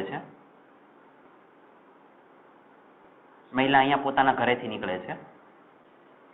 મહિલા સવારે 9 કલાકે એટલે ઘડિયાળની અંદર જેવા 9 વાગે એટલે ઘરેથી નીકળે છે. એટલે અહીંયાથી નીકળે છે 9 કલાકે. સવારમાં 9 કલાકે ઘરેથી નીકળે છે. તેના ઘરથી 2.5 કિલોમીટર દૂર તેની ઓફિસ. માની લો કે અહીંયા એની ઓફિસ છે. આ કોઈ બિલ્ડિંગ છે, આવા શેપનું બિલ્ડિંગ છે. બિલ્ડિંગની અંદર ઓફિસ છે. ઓફિસને હું ઓ નામ આપી દઉં. ઘર છે તો અહીંયા એમના મતલબ દેખાય છે આ ઘર છે, આ ઓફિસ છે. ઘર અને ઓફિસ એ બંને વચ્ચેનું અંતર એમ લોકોએ આપી દીધું છે 2.5 કિલોમીટર. આટલું અંતર આપી દીધું છે. હવે અંદર વાંચો. 2.5 કિલોમીટર દૂર આવેલા પોતાના કાર્યાલય પર, કાર્યાલય એટલે મિત્રો મેં ઓફિસ કીધું, કાર્યાલય પર 5 કિલોમીટર પ્રતિ કલાકની ઝડપે અહીંયાથી આ લેડી છે એ ચાલે છે. કેટલી ઝડપથી ચાલે છે? ઝડપ છે મિત્રો એટલે હું v કહી દઉં તો v બરાબર 5 કિલોમીટર પ્રતિ કલાક એટલી ઝડપથી ચાલે છે અને પોતાના કાર્યાલય પર પહોંચે છે. આટલી ડિટેલ આપી છે તમને પહેલા. આગળ વાંચો, સમજીએ. ત્યાં તે સાંજે 5 કલાક સુધી રહે છે. ત્યાં તે સાંજે 5 કલાક સુધી રહે છે. મિત્રો મતલબ સમજવાનો પ્રયત્ન કરજો. છે ને એવું કે છે કે આ ઘડિયાળ છે. ઘડિયાળની અંદર જ્યારે 9 વાગ્યા, આ લઈ લઉં આવી રીતે, ઘડિયાળની અંદર જ્યારે સવારના 9 વાગ્યા ત્યારે ઘરેથી નીકળી ગયા અને ઓફિસ પહોંચી જાય છે અને તે સાંજના 5 કલાક સુધી ત્યાં રહે છે. એટલે પાછા ફરીથી એ જ્યારે એની ઓફિસની વોચની અંદર જોવે ત્યારે કેટલા વાગેલા હોય તો કે 5 વાગેલા હોય ત્યાં સુધી ત્યાં રહે છે. આવું કે છે. ક્લિયર? ઓકે. 5 કલાક સુધી ત્યાં રહે છે એટલે સાંજના 5 વાગ્યા સુધી ઓફિસ ઉપર જ રહે છે. આગળ જાઓ. અને 25 કિલોમીટર પ્રતિ કલાકની ઝડપે ગતિ કરતી ઓટો રિક્ષામાં પોતાના ઘરે પહોંચે છે. અહીંયા પહોંચી ગયા હતા લેડી, જે કાંઈ લેડી છે અહીંયા પહોંચી ગયા. પછી શું થાય છે કે રિટર્ન ઘરે જવા માટે એ રિક્ષાનો ઉપયોગ કરે છે. એટલે ઓટો રિક્ષામાં બેસી ગયા. તો ઓટો રિક્ષાની અંદર બેસી ગયા તો એની ઝડપ જો વધી ગઈ. શરૂઆતમાં કેટલી હતી? 5 હતી. આમ જ્યારે જતા હતા ત્યારે એમની ઝડપ હતી 5 કિલોમીટર પ્રતિ કલાક હતી. હવે એ જ લેડીની ઝડપ ઓટો રિક્ષાની અંદર જાય છે તો એને આપેલી છે 25 કિલોમીટર પ્રતિ કલાક. 25 વધી જ જાય ને, કેમ કે રિક્ષામાં જાય છે. ઓકે, તો એ રિટર્ન 25 કિલોમીટર પ્રતિ કલાક થી જાય છે. ઓકે, હવે શું કે છે સાંભળજો. તો યોગ્ય સ્કેલમાં પસંદ કરી મહિલાની ગતિ માટે x વિરુદ્ધ t નો આલેખ દોરો. એટલે મિત્રો તમારે આલેખ કોનો દોરવાનો છે? x વિરુદ્ધ t, એટલે કે સ્થાન વિરુદ્ધ સમય અથવા તો અંતર વિરુદ્ધ સમય. સમજાય છે? એટલે x વિરુદ્ધ t નો આલેખ આપણે દોરવાનો છે. હવે હું જે કહું ને મિત્રો પહેલા સાંભળો. આલેખ કોનો દોરવો છે? આપણે દોરવો છે x વિરુદ્ધ t. આનો મતલબ શું થાય કે તમારી પાસે x ની કિંમત હોવી જોઈએ અને t ની કિંમત હોવી જોઈએ. જો બે કિંમત હોય તો તમે દોરી શકો x વિરુદ્ધ t નો આલેખ. બોર્ડ પરથી કોપી કરો તો ચાલો ધ્યાન આપજો ફરીથી. આલેખ કોનો દોરો તો કે x વિરુદ્ધ t નો. તો મિત્રો એનો મતલબ શું છે? તમારી પાસે x ના ડેટા હોવા જોઈએ અને t ના ડેટા હોવા જોઈએ. કેમ મિત્રો? આપણે આલેખ કોનો દોરો છે તો કે x વિરુદ્ધ t નો. સાંભળજો, હું એમ કહી દઉં અહીંયા મારે આલેખ જો દાખલા તરીકે દોરવો છે, સાંભળજો બરાબર. તો મારી પાસે x અને t એનો આલેખ ક્યારે દોરાય? તમને ખબર છે 10મા ધોરણની અંદર તમને x અને y આવી રીતે કહેતા હતા. પછી તમને માની લો કે x ની યામ 1 આપેલો હોય, y નો યામ 2 આપેલો હોય, તો અહીંયા તમે x કહેતા હતા, અહીંયા તમે y કહેતા હતા. તો પછી તમારે 1 અને 2 દોરવા હોય તો x ની ઉપર કેમ તમે નામકરણ કરો 1 2 3 અહીંયા આપી દો તમે 1 2 3 xy નો આલેખ હોય તો x ની કિંમત કેટલી 1 એટલે આ બિંદુ, y ની કિંમત કેટલી તો કે 2 એટલે આ બિંદુ, તો ઈ આ બંનેને ભેગા કરો તો આ બિંદુ મળે. એટલે ફાઇનલી જો આ કયું બિંદુ મળ્યું તો કે 1 2 આવે. તો તમે x વિરુદ્ધ y નો આલેખ દોરો તો જો x ની કિંમત પણ જોઈએ અને y ની કિંમત પણ જોઈએ. તો એક્ઝેક્ટ એવી રીતે આપણે x વિરુદ્ધ t નો આલેખ દોરો છે તો x ની કિંમત પણ જોઈએ અને t ની કિંમત પણ જોઈએ. આટલું ધ્યાનમાં રાખવાનું. ક્લિયર? ચલો હવે આલેખની શરૂઆત કરીએ. બરાબર ધ્યાન આપો, સમજીએ. કોના વિરુદ્ધ કોનો આલેખ દોરો તો કે x વિરુદ્ધ t નો. ઓકે, એટલે તમારે x ના પણ ડેટા લખવાના અને t ના પણ ડેટા લખવાના. હવે સાંભળો, પહેલો ડેટા લખીએ. પહેલો તો તમારી પાસે છે જ છે મિત્રો. x એટલે મહિલા શરૂઆતમાં ક્યાં છે? પોતાના ઘરે. મહિલા શરૂઆતમાં ક્યાં છે? પોતાના ઘરે. આલેખ કોનો દોરો તો કે x વિરુદ્ધ t નો. એટલે હવે હું અહીંયા જો બતાવું તમને કઈ રીતે આલેખ દોરી શકાય એને સમજજો બરાબર. અહીંયા હું લઈ લઉં x, અહીંયા લઈ લઉં t. માની લો કે અહીંયા મહિલાનું ઘર છે. સાંભળજો, કેમ કે x એટલે અંતર, એટલે અહીંયા આ રસ્તા ઉપર અહીંયા મહિલાનું ઘર છે અને આ અંતર છે. એટલે આ અંતર ઉપર, આ અંતરે અહીંયા કશે માની લો કે એમની ઓફિસ છે.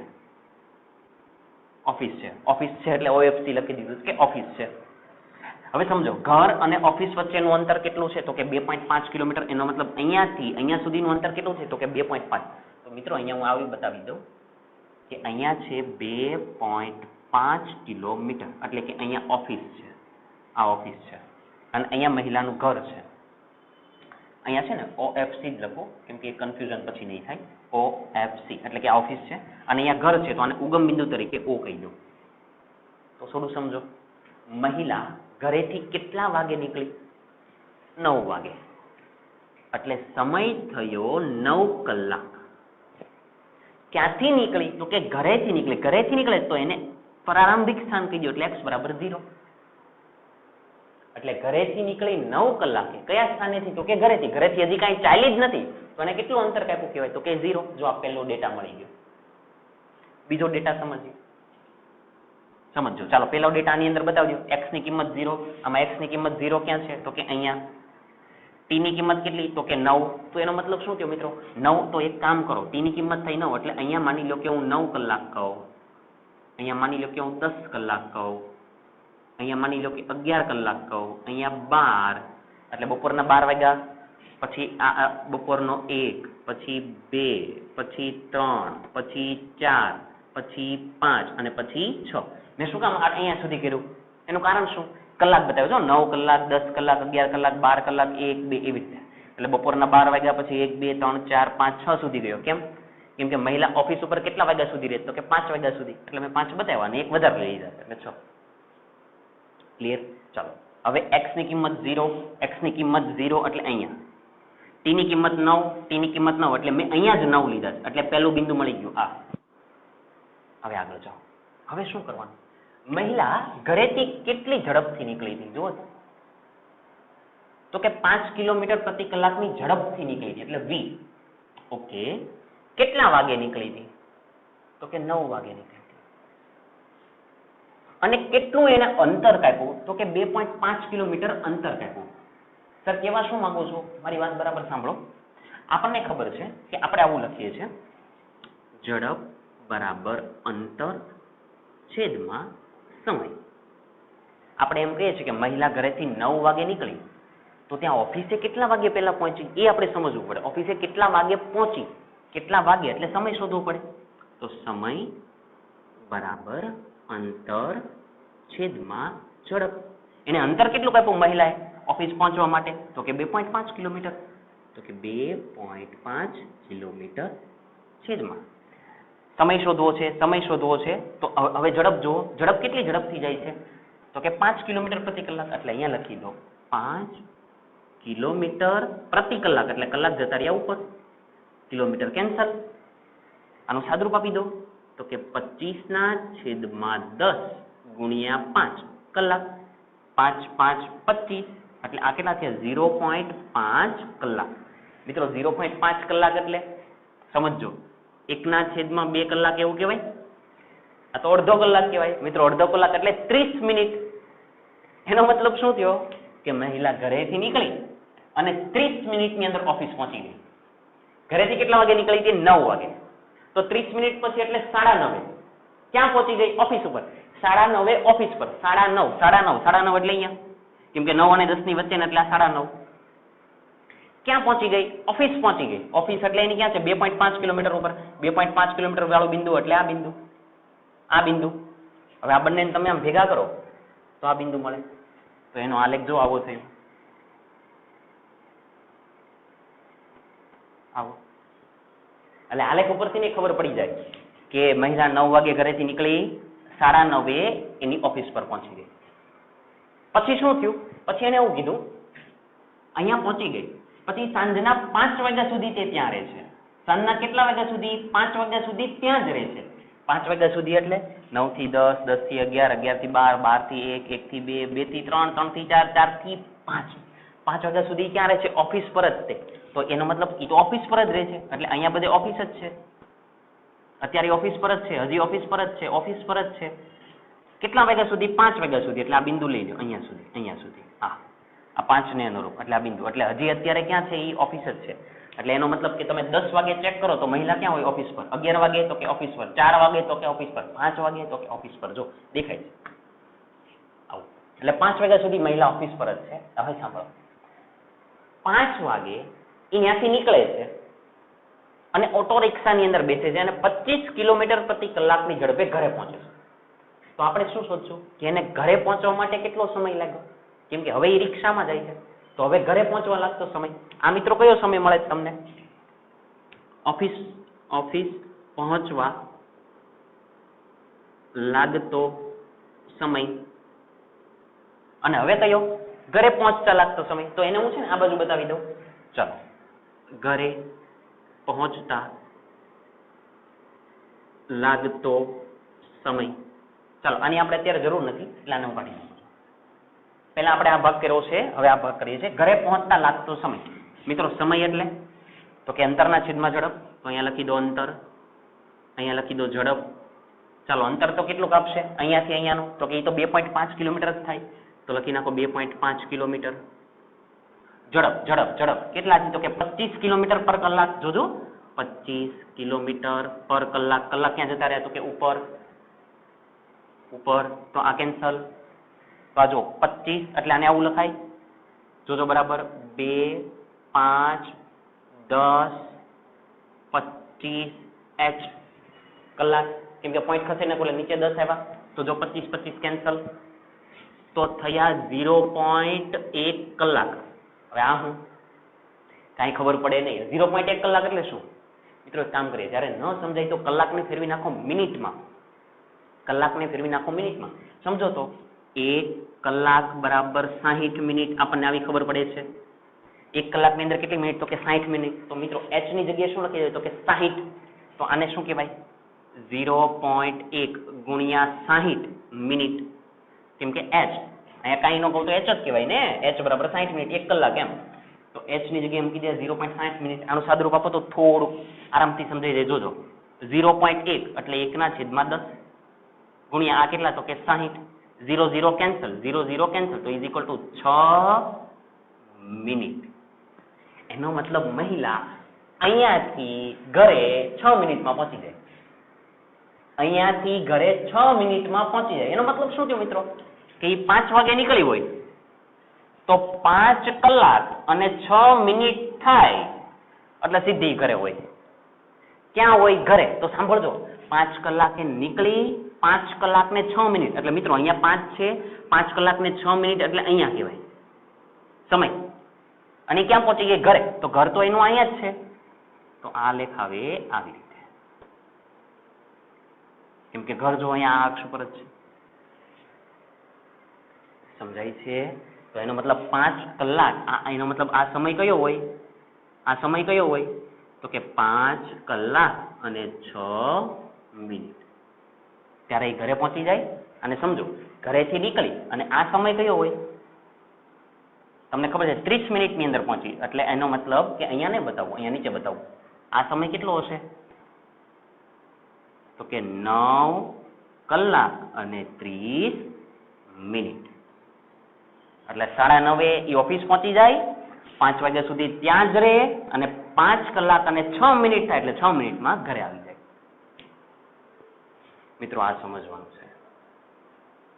ક્લિયર છે? વ્યવસ્થિત આ આલેખને સમજજો. એવું હોય તો રિવિઝન કરીને જોજો, પણ આ બરાબર તમને સમજાવવું જોઈએ. ક્લિયર? ચાલો બોર્ડ ઉપરથી કોપી કરો. આપણે નેક્સ્ટ દાખલો કરીએ. મિત્રો નેક્સ્ટ કરતા પહેલા એક વસ્તુ કહી દઉં. પહેલા આપણે આવી કંઈક ફિગર દોરી હતી, એની પછી પહેલા આ ઓફિસ જવા માટેનો સમય ગણ્યો છે અને પછી અહીંયા આપણે ઘરે પહોંચવા માટેનો સમય ગણ્યો છે. ઠીક છે? અને આલેખ આપણે દોર્યો છે. ચાલો ઓકે, કોપી કરો. ચાલો એકદમ ક્લિયર દેખાય છે. મિત્રો હવે આની પાછળનો દાખલો ગણીએ. મિત્રો એ પણ આલેખ વાળો જ દાખલો છે, એમાં પણ હું ફરીથી તમને આલેખ દોરતા શીખવીશ, બરાબર ધ્યાન આપજો. પણ એની અંદર બહુ ફેમસ લોકોનો આલેખ દોરવાનો કીધો છે. ફેમસ લોકો તરીકે એક દારૂડિયો છે. એ દારૂડિયો એની પીધેલી હાલતની અંદર થોડો આગળ ચાલે છે અને થોડો પાછળ ચાલે છે, કેમ કે લથડિયા લે છે. ઓકે ઠીક છે. તો એ દારૂડિયાનો આલેખ કેવો હશે એને આપણે સમજવાનો છે. ખરેખર એવા શબ્દ અંદર લખેલા છે. ચાલો કરીએ. સ્વાધ્યાયનો દાખલા નંબર 3.4. સમજવા જેવો દાખલો છે, સરસ મજાનો દાખલો. ચાલો આલેખ કઈ રીતે છે એને પણ સમજશું. ચાલો કરીએ. સ્વાધ્યાયનો દાખલા નંબર 4. શું કહે છે 5 રકમમાં? એક દારૂડિયો એક સાંકડી ગલીમાં 5 પગલા આગળ વળે છે અને 3 પગલા પાછળ વળે છે. એક દારૂડિયો છે, માની લો કે આ કોઈ દારૂડિયો છે, રસ્તો છે, બરાબર ધ્યાન આપજો. 5 પગલા આગળ ભરે અને 3 પગલા પાછળ ભરે, એનો મતલબ 5 આગળ ગયો અને 3 પાછળ ગયો. ઓકે, તો મને મિત્રો આટલી ડેટા ઉપરથી એક વસ્તુ કહી દો કે 5 પગલા એને આગળ ભર્યા, 3 પગલા એને પાછળ ભર્યા, તો હકીકતમાં એ કેટલા પગલા ચાલ્યો કહેવાય? માની લો કે અહીંયાથી 5 પગલા આગળ ગયો, અહીંયાથી અહીંયા સુધીની અંદર થઈ ગયા 5 પગલા, 3 પગલા પાછળ, એટલે આટલું માની લો કે 3 પગલા હોય, તો હકીકતમાં એ કેટલા પગલા ચાલ્યો કહેવાય? 2 જ તે. શું સમજાય છે? એટલે અલ્ટિમેટલી 5 પગલા આગળ, 5 પગલા આગળ, 3 પગલા પાછળ, એટલે અલ્ટિમેટલી કેટલા પગલા ચાલ્યો? તો કે 2 પગલા. આટલી આપણને ખબર પડી ગઈ. આટલું આપણે જેટલું વાંચ્યું ને એની પરથી વાંધો નહીં, પાછા આગળ જાઓ. ઓકે, ત્યારબાદ ફરીથી 5 પગલા આગળ ભરે છે અને 3 પગલા પાછળ. ફરીથી અહીંયાથી 5 પગલા આગળ, 3 પગલા પાછળ. ઓકે, પાછા જાવ આગળ. ભરે છે, તેનું દરેક પગલું 1 મીટર લંબાઈનું અને તે માટેનો સમય 1 સેકન્ડ લે છે. એનું દરેક પગલું 1 મીટર લંબાઈનું, એનો મતલબ મિત્રો એને 5 પગલા મૂક્યા તો એને કેટલા મીટર અંતર કાપી નાખ્યું હોય? 5 મીટર. અને 1 મીટર અંતર કાપવા માટે એને સમય કેટલો લીધો? તો કે 1 સેકન્ડ. એનો મતલબ એ 5 પગલા ચાલે એટલે એ 5 મીટર ચાલી ગયો અને 5 સેકન્ડ થઈ ગઈ. 3 પગલા પાછળ ચાલે એટલે પાછળ 3 પગલા ચાલ્યો એટલે 5 સેકન્ડની અંદર બીજી 3 સેકન્ડ ઉમેરાણી એટલે ટોટલ 8 સેકન્ડ થઈ. અને પાછળ ચાલ્યો એટલે પહેલા જો આગળ ચાલ્યો તો એ 5 પગલા, અહીંયાથી અહીંયા સુધી 5 પગલા ચાલ્યો તો પાછળ 3 ચાલ્યો એટલે અહીંયા 5 પહોંચ્યો, એટલે ફાઇનલી ચાલે છે તો કેટલા પગલા? 2 પગલા. એટલે ચાલે છે 2 જ પગલા, પણ સમય કેટલો થઈ જાય? 8 સેકન્ડ. કેમ કે પહેલી 5 સેકન્ડ, પાછળની 3 સેકન્ડ, એટલે ટોટલ થઈ 8 સેકન્ડ. અને 8 સેકન્ડની અંદર એ હકીકતમાં તો કેટલું ચાલ્યું? 2 પગલા જ તે, અને 2 પગલા એટલે 2 મીટર. આ સમજાવવું જોઈએ. ફરીથી એકવાર કહો. 5 પગલા આગળ ચાલ્યો એટલે એની માટે 5 સેકન્ડ ગઈ. ઓકે, 3 પગલા પાછળ ચાલ્યો એટલે એની માટે 3 સેકન્ડ ગઈ, એટલે 5 ને 3 ટોટલ 8 સેકન્ડ થઈ. તો એ હકીકતમાં તો કેટલા પગલા ચાલ્યો કહેવાય? તો કે 2 પગલા. અને 2 પગલા એટલે કેટલા મીટર? તો કે 2 મીટર. કેમ કે એ લોકોએ કીધેલું છે 1 પગલું બરાબર 1 મીટર. આટલી માહિતી આપેલી છે. આગળ વાંચો. 8 સેકન્ડની અંદર કેટલા મીટર ચાલ્યો? 2 મીટર. હું અહીંયા લખી દઉં. અહીં 1 પગલું 1 મીટરનું છે અને તે માટે લાગતો સમય 1 સેકન્ડ છે. 1 મીટરનું અંતર કાપવા માટે કેટલો સમય લાગે? 1 સેકન્ડ લાગે. ક્લિયર? ચાલો હવે અંદર વાંચો તો શું કે છે? તો તેની આ ગતિ માટે x વિરુદ્ધ t નો આલેખ દોરો. આ ગતિ માટે x વિરુદ્ધ t નો આલેખ ફરીથી સમજો એટલે આલેખ દોરવાનો છે x વિરુદ્ધ t એટલે એનો મતલબ કે તમારી પાસે x ના ડેટા હોવા જોઈએ અને t ના ડેટા હોવા જોઈએ x ના ડેટા હોવા જોઈએ અને t ના ડેટા હોવા જોઈએ નંબર હોવા જોઈએ તો તમે આલેખની અંદર બતાવી શકો ઓકે પછી શું કહે છે x વિરુદ્ધ t નો આલેખ દોરો હવે સાંભળો આલેખીય રીતે કે અન્ય કોઈ રીતે નક્કી કરો કે તેની ગતિનો પ્રારંભ બિંદુથી 13 મીટર દૂર આવેલા ખાડામાં તે કેટલા સમય બાદ પડશે થોડી વ્યાખ્યા ફરીથી વાંચું સાંભળજો આલેખીય રીતે કે અન્ય કોઈ રીતે નક્કી કરો આલેખની રીતે કાં તો બીજી કોઈ રીતે નક્કી કરો કે તેની ગતિનો પ્રારંભ બિંદુથી એના ગતિથી એને જ્યાંથી ગતિ ચાલુ કરી માની લો કે અહીંયાથી ગતિ ચાલુ કરી અહીંયાથી ગતિ ચાલુ કરી તેના પ્રારંભ બિંદુથી 13 મીટર અંતરે એટલે આ 13 મીટર માની લો કે અહીંયા સુધીનું અંતર 13 મીટર છે અહીંયા સુધીનું અંતર 13 મીટર છે સાંભળો પ્રારંભ બિંદુથી 13 મીટર દૂર આવેલા ખાડામાં કેટલા સમય બાદ પડશે હવે પીધેલી હાલતમાં છે એટલે એને તો ખબરમાં જ નથી હોવાની કે આગળ ખાડો છે કે નથી એટલે માની લો કે 5 આગળ ગયો 3 પાછળ ગયો 5 આગળ ગયો 3 પાછળ ગયો 5 આગળ ગયો 3 પાછળ ગયો અને 5 આગળ ગયો માની લો કે ખાડાની અંદર પડ્યો તો 13 મીટરે આ જે ખાડો છે એ ખાડામાં કેટલા સમયે પડશે એટલે ખાડામાં પડતા એને કેટલો સમય લાગશે ક્લિયર ચાલો હવે શરૂઆત કરીએ તો હું એ વાક્ય રચના પણ લખી દઉં તો તેના પ્રારંભ બિંદુથી 13 મીટર અંતરે રહેલા ખાડામાં પડતા તેને કેટલો સમય લાગશે એક આ સવાલ પણ આપણને પૂછેલો છે ક્લિયર એક આપણે x વિરુદ્ધ t નો આલેખ પણ દોરવાનો છે આલેખ દોરી નાખવાનો છે અને પછી એક આ જવાબ પણ આપવાનો છે કઈ x વિરુદ્ધ t નો આલેખ છે ને મિત્રો થોડી વાર પછી દોરું પેલા એ ખાડામાં ક્યારે પડે છે ને એ આપણે ગોતી નાખીએ કે એ આગળ પાછળ ચાલે છે તો ખાડામાં ક્યારે પડે હવે બરાબર સાંભળો આન્સર લખવા માટે આને સમજવાનો પ્રયત્ન કરો આટલા એને ડેટા આપેલા હતા હવે હું આખી રકમને જો હું બોલું નહીં સાંભળજો 5 પગલા ક્યાં ચાલ્યો આગળ જોજો 5 પગલા આગળ ચાલે છે 3 પગલા ક્યાં ચાલ્યો તો કે પાછળ 3 પગલા પાછળ તો મને જવાબ આપો 5 પગલા ચાલવા માટે કેટલો સમય લાગે તો કે 5 સેકન્ડ ઓકે 3 પગલા પાછળ ચાલવા માટે પણ કેટલો સમય લાગે તો કે 3 સેકન્ડ એટલે આ બંને ઉપરથી 5 આગળ 3 પાછળ એટલે હકીકતમાં કેટલા પગલા ચાલો તો કે 2 પગલા અને 2 પગલા ચાલવા માટેનો સમય કેટલો તો કે 5 ને 3 8 એટલે 2 પગલા માટે સમય લાગે 8 સેકન્ડ આટલું આપણને તારણ ખબર પડી હવે આનો ઉપયોગ કરો નહીં જોજો 2 પગલા ચાલવા માટે 8 સેકન્ડ થાય સાંભળજો અને 2 પગલા એટલે કેટલા મીટર એનો મતલબ 2 મીટર એટલે એનો મતલબ આની પરથી એવી ખબર પડી તેથી 2 મીટર ચાલવા માટે 8 સેકન્ડ લાગે ટૂંકમાં એ 2 મીટર ચાલે ને એટલે 8 સેકન્ડ થઈ જાય તો હવે અંદર આગળ જાવ તો પહેલા 2 મીટર ચાલ્યો તો 8 સેકન્ડ લાગે પછીના 2 મીટર એટલે ટોટલ કેટલા મીટર થયા તો કે 4 મીટર ખબર પડી પહેલા 2 મીટર ચાલી ગયો પહેલા માની લો કે આટલો 2 મીટર ચાલી ગયો તો પછી પાછા 2 મીટર ચાલે ત્યારે કેટલી સેકન્ડ લાગે તો એ તો 8 જ સેકન્ડ લાગે તો હવે લખું એટલે 2 ને 2 ટોટલ કેટલા થયા તો કે 4 આ પહેલા 2 પછીના 2 એટલે ટોટલ અહીંયાથી સુધીના કેટલા થયા તો કે 4 આ પહેલા 2 મીટર તો અહીંયાથી અહીંયા ટોટલ કેટલા થયા 4 મીટર આવી રીતે ચાલો હવે વારંવાર નહીં તો સમજતા જાઓ તો 4 મીટર ચાલવા માટે કેટલો સમય લાગે બોલો જલ્દી તો કે 16 સેકન્ડ સમજા ડબલ થઈ ગયા ચાલો હવે તો 6 મીટર ચાલવા માટે કેટલો સમય લાગે 6 મીટર ચાલે ત્યાં સુધી કેટલો સમય લાગે તો કે પહેલી વખત 8 બીજી વખત 8 એટલે 16 બીજી વખત 8 એટલે 24 સેકન્ડ સમજે પાછો 8 મીટર ચાલશે એટલે સોરી પાછો 2 મીટર ચાલશે એટલે એ 8 મીટર થયા ટોટલ 8 મીટર ચાલવા માટે લાગતો સમય 8 8 2 16 8 ચોક 32 એટલે 32 સેકન્ડ લાગે મિત્રો ધ્યાનમાં રાખજો 13 મીટરે તો ખાડામાં પડી જવાનો છે એટલે ગણતરી ધમધમાવીને કર્યા જ નહીં કરવાની સમજવાનું 8 મીટર 13 મીટરે ખાડામાં પડી જાય હવે 8 મીટર થયા એટલે એનો મતલબ કે પહેલા 5 આગળ ચાલ્યો 3 પાછળ ચાલ્યો એટલે આવ્યું 5 આગળ ચાલ્યો 3 પાછળ ચાલ્યો એટલે આવ્યો, 5 આગળ ચાલ્યો 3 પાછળ ચાલ્યો એટલે આવ્યો, 5 આગળ ચાલ્યો 3 પાછળ ગયો ત્યારે આવ્યું છે. હવે મિત્રો 5 પગલા ક્યાં છે? પાછો આગળ. 5 પગલા આગળ એટલે કેટલા મીટર થઈ ગયા? 5 મીટર આની અંદર એડ થયા એટલે 8 9 10 11 12 13.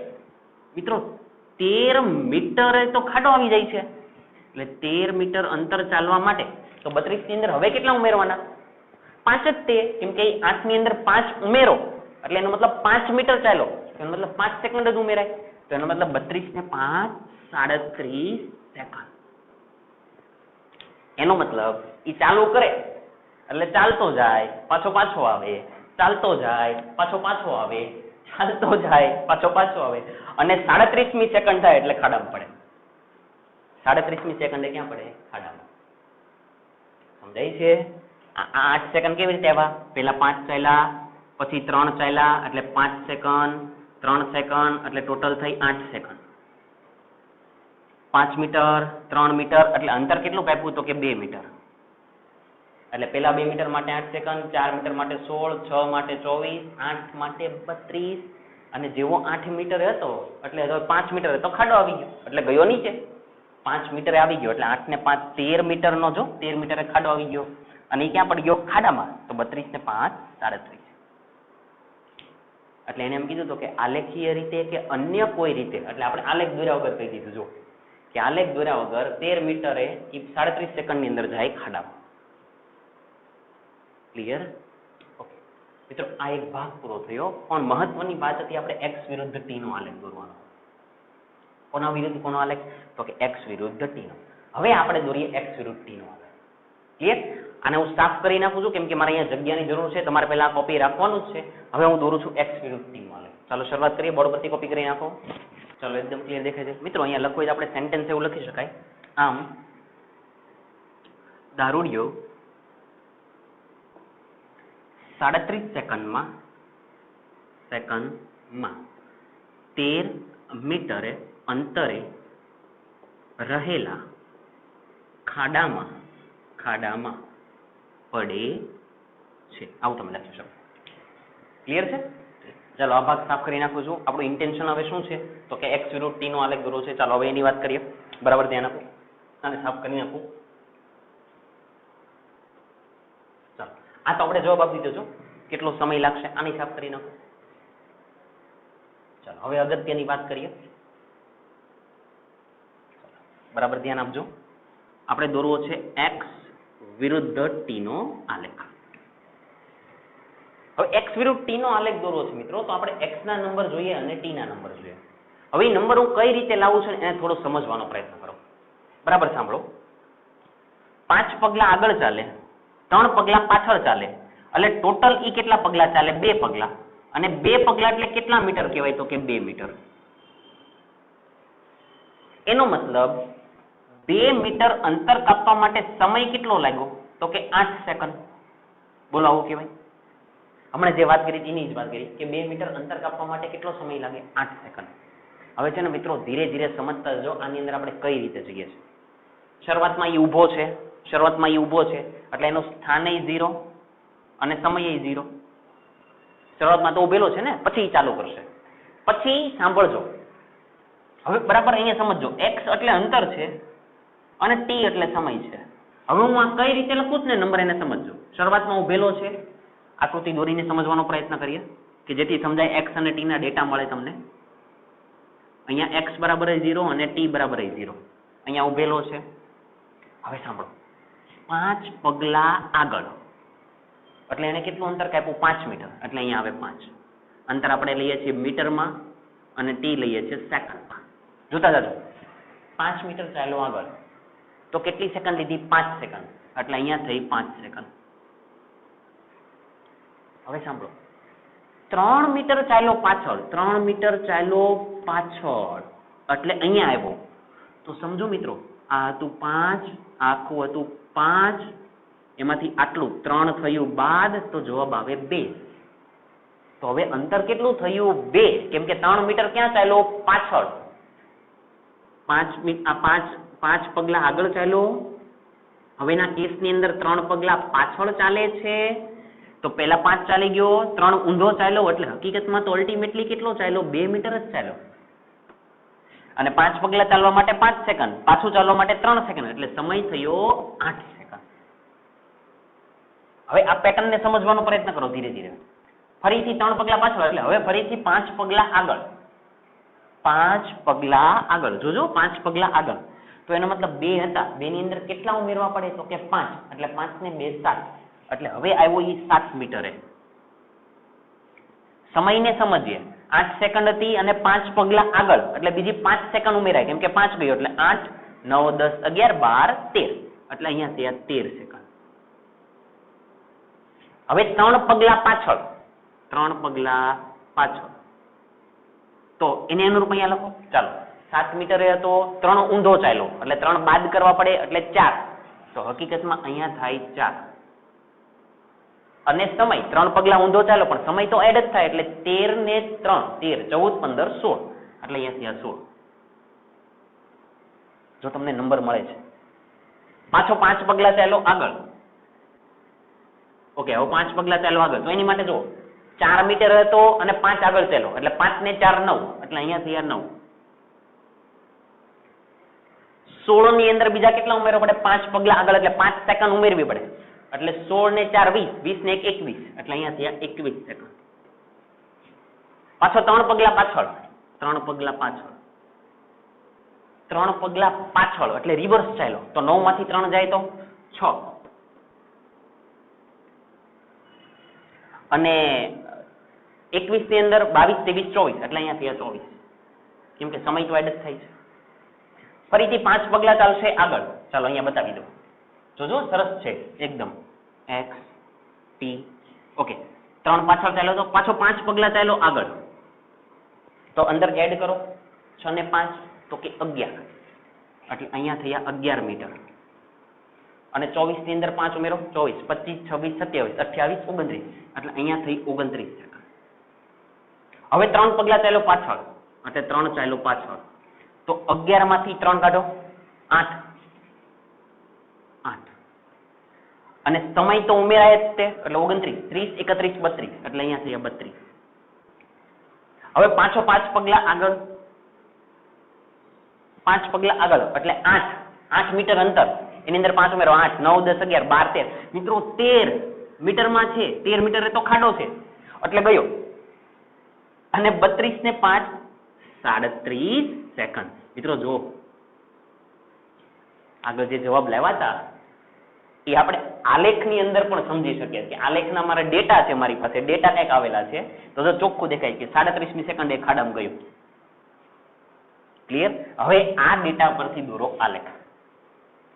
કઈ રીતે આલેખ દોરો? આ ડેટા પરથી. કોના વિરુદ્ધ કોનો આલેખ દોરો? તો x વિરુદ્ધ t. મિત્રો હવે સાંભળજો બરાબર, x વિરુદ્ધ t. તમારા મનના બધા પ્રશ્નોના આપણે જવાબ આપવાના છે. કયા પ્રશ્ન છે એને પહેલા સમજીએ. x વિરુદ્ધ t નો આલેખ છે. ચાલો, x વિરુદ્ધ t. ઘણા બધા બાળકો એવા હોય છે કે જેને ખબર જ નથી પડતી કે અહીંયા કયા નંબર લખવાના, સર એ અમને કેમ ખબર પડે, અને અહીંયા કયા નંબર લખવાના અમને કેમ ખબર પડે. મિત્રો સાંભળો, તમારી પાસે આ નંબર આવી જાય ને, આ નંબર, પછી તમે સમજી શકો કે અહીંયા તમારે કયા ડેટા લખવા છે. જોજો સાંભળો, આ x વાળી લાઈન છે. x વાળી લાઈન જુઓ તો કે 5 છે, 2 છે, 7 છે, 4 છે, 9 છે, 6 છે, 11 છે, 8 છે ને 13 છે. અને x એટલે મીટરમાં, એટલે અંતર છે, એટલે આ અંતર આપ્યું છે. ઓછામાં ઓછું અંતર કેટલું છે પેલા ચેક કરો, હંમેશા આવું ધ્યાન રાખવાનું. ઓછામાં ઓછું અંતર કેટલું? તો કે 0. વધુમાં વધુ અંતર કેટલું છે? તો કે 13. તો એનો મતલબ એવો થયો કે ઓછામાં ઓછું 0 છે, એટલે અહીંયા 0 થી ચાલુ કરાય 13 સુધી જવાય. સમજ પડી? 0 થી ચાલુ કરાય અને ક્યાં સુધી જવાય? તો કે 13 સુધી જતા રહે. તો 0 પછી આપી દો 1 2 3 4 5, સોરી 5 ભૂલી ગયો છું, 5 6 7 8 9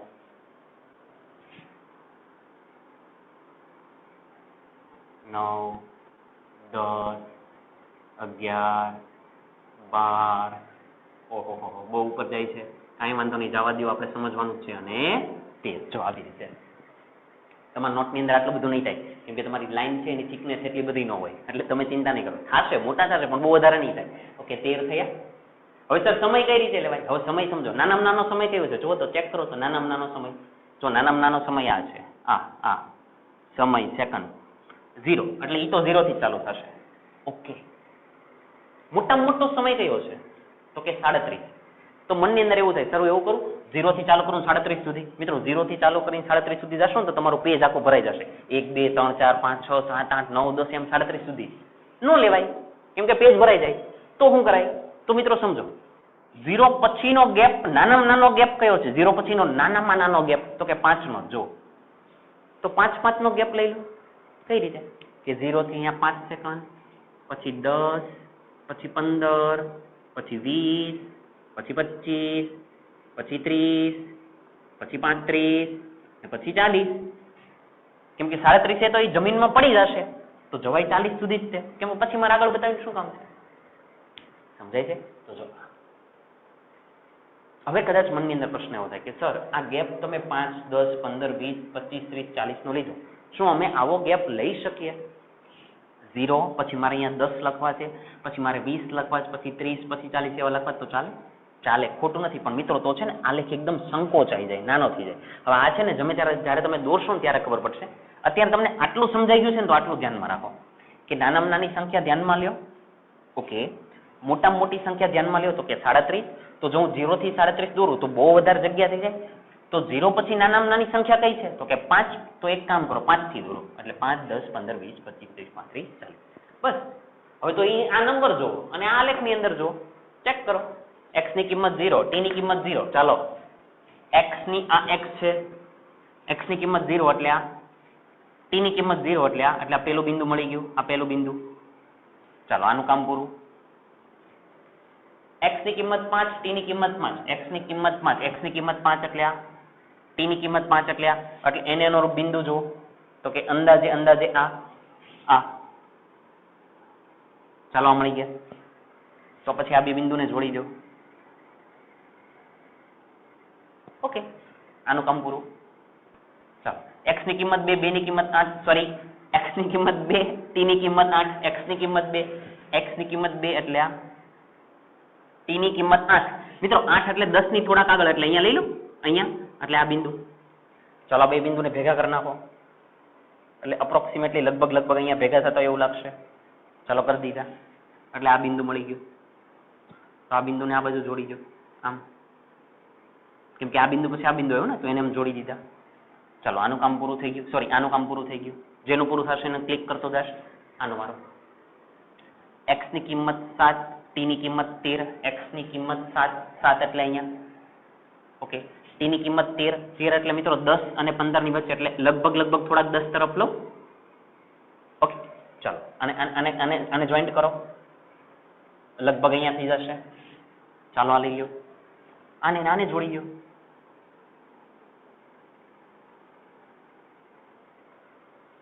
આનું કામ પૂરું. આની વાત કરીએ. x ની કિંમત 4, t ની કિંમત 16. x ની કિંમત 4, x ની કિંમત 4 એટલે આ, t ની કિંમત 16 એટલે મિત્રો 15 પછી, એટલે મે બી કદાચ અહીંયા હોઈ શકે. ચાલો આ બેને ભેગા કરો, 4 અને 16, 4 અને 16, 4 અને 16, અહીંયા થશે લગભગ. ચાલો આ લઈ લો, આ બિંદુને જોડી દો.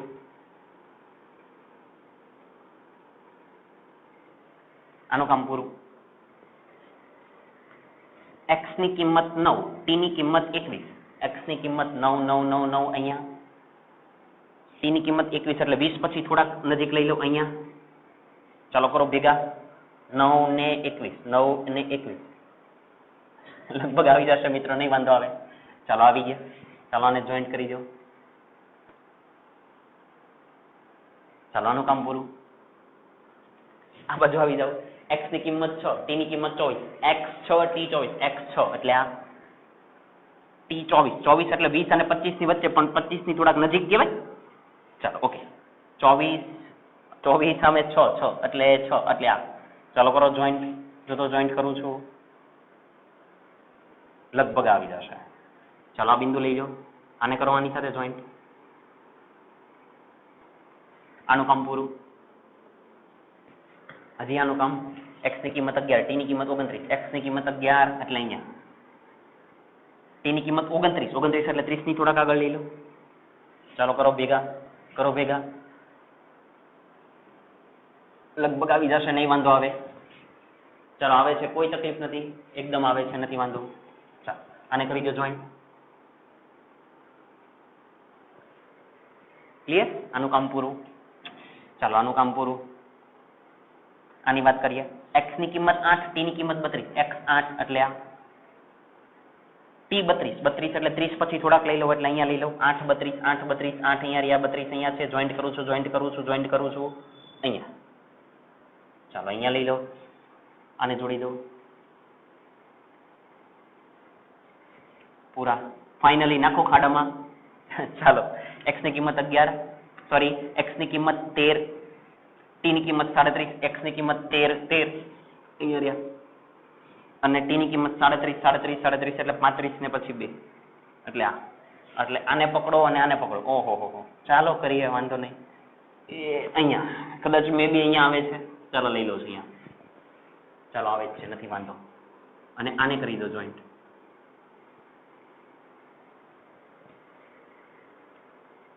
આલેખ પૂરો. ફાઇનલી આલેખ આપણને દારૂડિયા જેવો જ મળે છે. ઉપર નીચે ઉપર નીચે ઉપર નીચે ઉપર નીચે, એટલે આલેખ જ દારૂ પી ગયો એવું લાગે છે. ચાલો ઠીક છે, ખબર પડે છે. આ આપણે સમજવાનું છે. મિત્રો આનો મતલબ એવો થયો, જ્યારે પણ કોઈ પણ દાખલાની અંદર તમને એમ કે x વિરુદ્ધ t નો આલેખ દોરો અથવા તો v વિરુદ્ધ t નો આલેખ દોરો, એટલે પહેલી વસ્તુ એ ક્લિયર કરી નાખવાની કે x વિરુદ્ધ t કે તો એને કોષ્ટક પાડી દો અને પહેલા એના ડેટા લખી નાખો. તમે જેવા ડેટા લખી નાખશો એટલે તમને એ હિન્ટ મળી જશે કે મારે અહીંયા નંબરિંગ કયા કરવા છે. અને પછી એક વખત ડેટા આવી જાય પછી આલેખ દોરવા માંડો. ત્યાં સુધી બીજી કોઈ વાત જ ન થાય. તમે જ્યારે એક્સપેરિમેન્ટ કરો, પ્રયોગ કરો, ત્યારે એ જ વસ્તુ હોય કે પહેલા તમે ડેટા લાવી દો અને ડેટા લાવીને પછી આવી રીતે તમે દોરી નાખા અને દોરીને પછી નંબરિંગ કરો અને પછી આલેખ દોરો. આવડશે? થોડીક વાર લાગે મિત્રો, પણ આ દાખલા તમારે ખૂબ જ સરળતાથી સમજવાના જ છે. તમને આ આવડવું જ જોઈએ. ઠીક છે? ચાલો બોર્ડ પરથી કોપી કરો, આગળ જઈએ. ચાલો એકદમ ક્લિયર દેખાય છે મિત્રો. હવે આપણે કરવો છે સ્વાધ્યાયનો દાખલા નંબર 3.11. કયો? 3.11. 3.11 ની અંદર ખાલી સમજૂતી છે, કન્સેપ્ટ આપણે સમજવાના છે. MCQ ના સ્વરૂપમાં આવે તો પણ એની પછીનો જે દાખલો છે 3.12 એ એકદમ સરસ મજાનો આલેખ વાળો દાખલો છે. એને પણ આપણે બરાબર સમજવાનો છે. એકદમ સરસ દાખલો છે 3.12. 3.11 આખો MCQ સ્વરૂપનો દાખલો છે. ચાલો બંનેની અંદર સમજવાનું તો છે જ તે. પહેલા શરૂઆત કરીએ 3.11. ચાલો ધ્યાન આપજો. 3.11 ચાલો રકમની અંદર ધ્યાન આપો. શું કહે છે? ઓકે, આવું લખેલું છે, નીચે આપેલા કથનોને ધ્યાનપૂર્વક વાંચી ઉદાહરણ અને કારણ સહિત તે સાચા છે કે ખોટા તે દર્શાવો. ઘણા બધા સેન્ટેન્સ લખેલા છે, એને વાંચવાના, સાચા છે કે ખોટા એ કહેવાનું અને સાથે સાથે કારણ આપવાનું. ઓકે ઠીક છે. ચાલો પહેલું વાંચીએ. પહેલું, કોઈ એક ક્ષણે તેની ઝડપ શૂન્ય હોવા છતાં તેનો પ્રવેગ અશૂન્ય હોઈ શકે. હું મિત્રો કઈ રીતે લખું નહીં જોજો. એ સવાલ એને એવો પૂછ્યો છે, કીધો છે કોઈ એક ક્ષણે તેની ઝડપ શૂન્ય હોવા છતાં, ઝડપ શૂન્ય કીધી છે એટલે ઝડપ એટલે હું v કહી દઉં, v બરાબર શૂન્ય કીધા છે, હોવા છતાં તેનો પ્રવેગ અશૂન્ય હોઈ શકે. તેનો પ્રવેગ આ સમયે, તેનો પ્રવેગ મિત્રો, પ્રવેગ એટલે એ અશૂન્ય હોય. અશૂન્ય એટલે નોટ ઇઝ ઇક્વલ ટુ 0. શું આ સેન્ટેન્સ સાચું છે કે ખોટું? આપણે જવાબ આપવાનો છે. ઝડપ શૂન્ય હોય તો એ સમયે એનો પ્રવેગ અશૂન્ય હોય એટલે શૂન્ય ન હોય. આ વાત સાચી છે કે ખોટી છે? ચાલો મિત્રો આને મને જવાબ આપો. તો જો તમે અચળ પ્રવેગી ગતિના સમીકરણ ભણી ગયા છો તો તમને આ કન્સેપ્ટ ખ્યાલ જ હોય. યાદ કરો તો બોલને હું હાથમાં લઉં, એને હું ફેંકું, બોલને હું હાથમાં લઉં, અહીંયાથી હાથમાં લઉં, એને ઉપર ફેંકું, એ ઉપર જાય એટલે કોઈ એક ક્ષણે તમને ખબર છે સ્થિર થઈ જાય. જે ક્ષણે સ્થિર થઈ ગયો તો જો v ઇઝ ઇક્વલ ટુ 0 થઈ જાય. મિત્રો v ઇઝ ઇક્વલ ટુ 0 થયો હોય પણ એ દરમિયાન એની ઉપર પ્રવેગ લાગે. પ્રવેગ લાગે. કયો પ્રવેગ? તો કે ગુરુત્વ પ્રવેગ. ક્યાં લાગે? તો કે નીચે લાગે. એ દરમિયાન હા એની ઉપર પ્રવેગ તો લાગે જ છે. કયો પ્રવેગ લાગે? તો કે એ બરાબર લખતા હતા આપણે -g અને g ની કિંમત કેટલી? તો કે -9.8 મીટર પર સેકન્ડ સ્ક્વેર. માઇનસ તો નિશાની અને આ g ની કિંમત કેટલી? 9.8. માઇનસ એટલે દિશા નીચે તરફ એમ. અને કિંમત કેટલી 9.8. એનો મતલબ પ્રવેગ લાગે કે ના લાગે? તો કે લાગે. પ્રવેગ લાગે એટલે કેટલો 9.8, એટલે એની કિંમત શૂન્ય હોતી નથી. સાચી વાત છે, શૂન્ય નથી. જો 9.8 છે, 9.8 છે એટલે એનો મતલબ શૂન્ય છે નહીં. એવું નહીં સમજતા ખોટું ખોટું, આ માઇનસ છે સર, આ તો 0 છે એમ નહીં. માઇનસ તો દિશા નીચે તરફ, એમ મૂલ્ય એટલે 9.8. હા, જો એની કિંમત 0 નથી, 9.8 છે, એનો મતલબ આ સેન્ટેન્સ સાચું છે. ક્લિયર? એટલે ઉદાહરણ તરીકે આ બતાવી દેવાની. બોલને ઉપર તરફ ફેંકતા આપણે લખીએ, કારણ આપીએ, બોલને ઉપર તરફ ફેંકતા મહત્તમ ઊંચાઈએ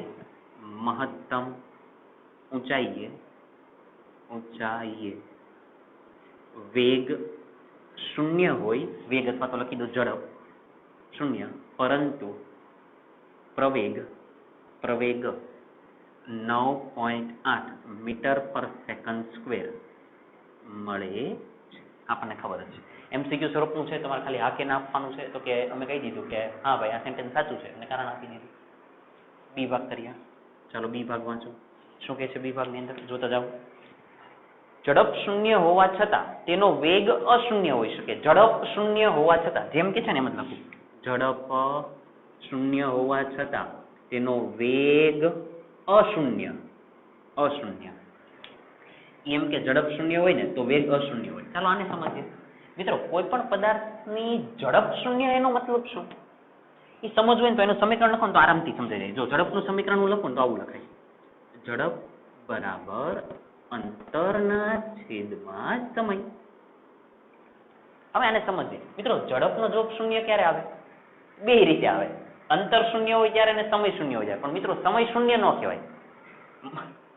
જે કેવો એ કહી શકાય, એમાં કઈ ખોટું નથી. પ્રારંભિક સમય હું શૂન્ય કહી શકું, પ્રારંભિક અંતર 0 કહી શકું, એવું કહી શકું. ઓકે, પણ હું અત્યારે સમયની વાત નહીં કરું, કેમ કે સમય સતત વધતો જ હોય. એટલે હું એમ કહી દઉં કે જો કોઈ પદાર્થ અંતર જ ન કાપે, માની લો કે અહીંયા કોઈ પદાર્થ છે, અહીંયા કોઈ વ્યક્તિ છે, આ કોઈ વ્યક્તિ છે, હવે અહીંયા અહીં ઉભેલો જ છે, એનો મતલબ અંતર કાપતો નથી. એટલે અંતરની કિંમત 0, તો ઝડપ કેટલું આવે? 0. અંતરની કિંમત 0 લો તો ઝડપની કિંમત કેવી થઈ જાય? 0.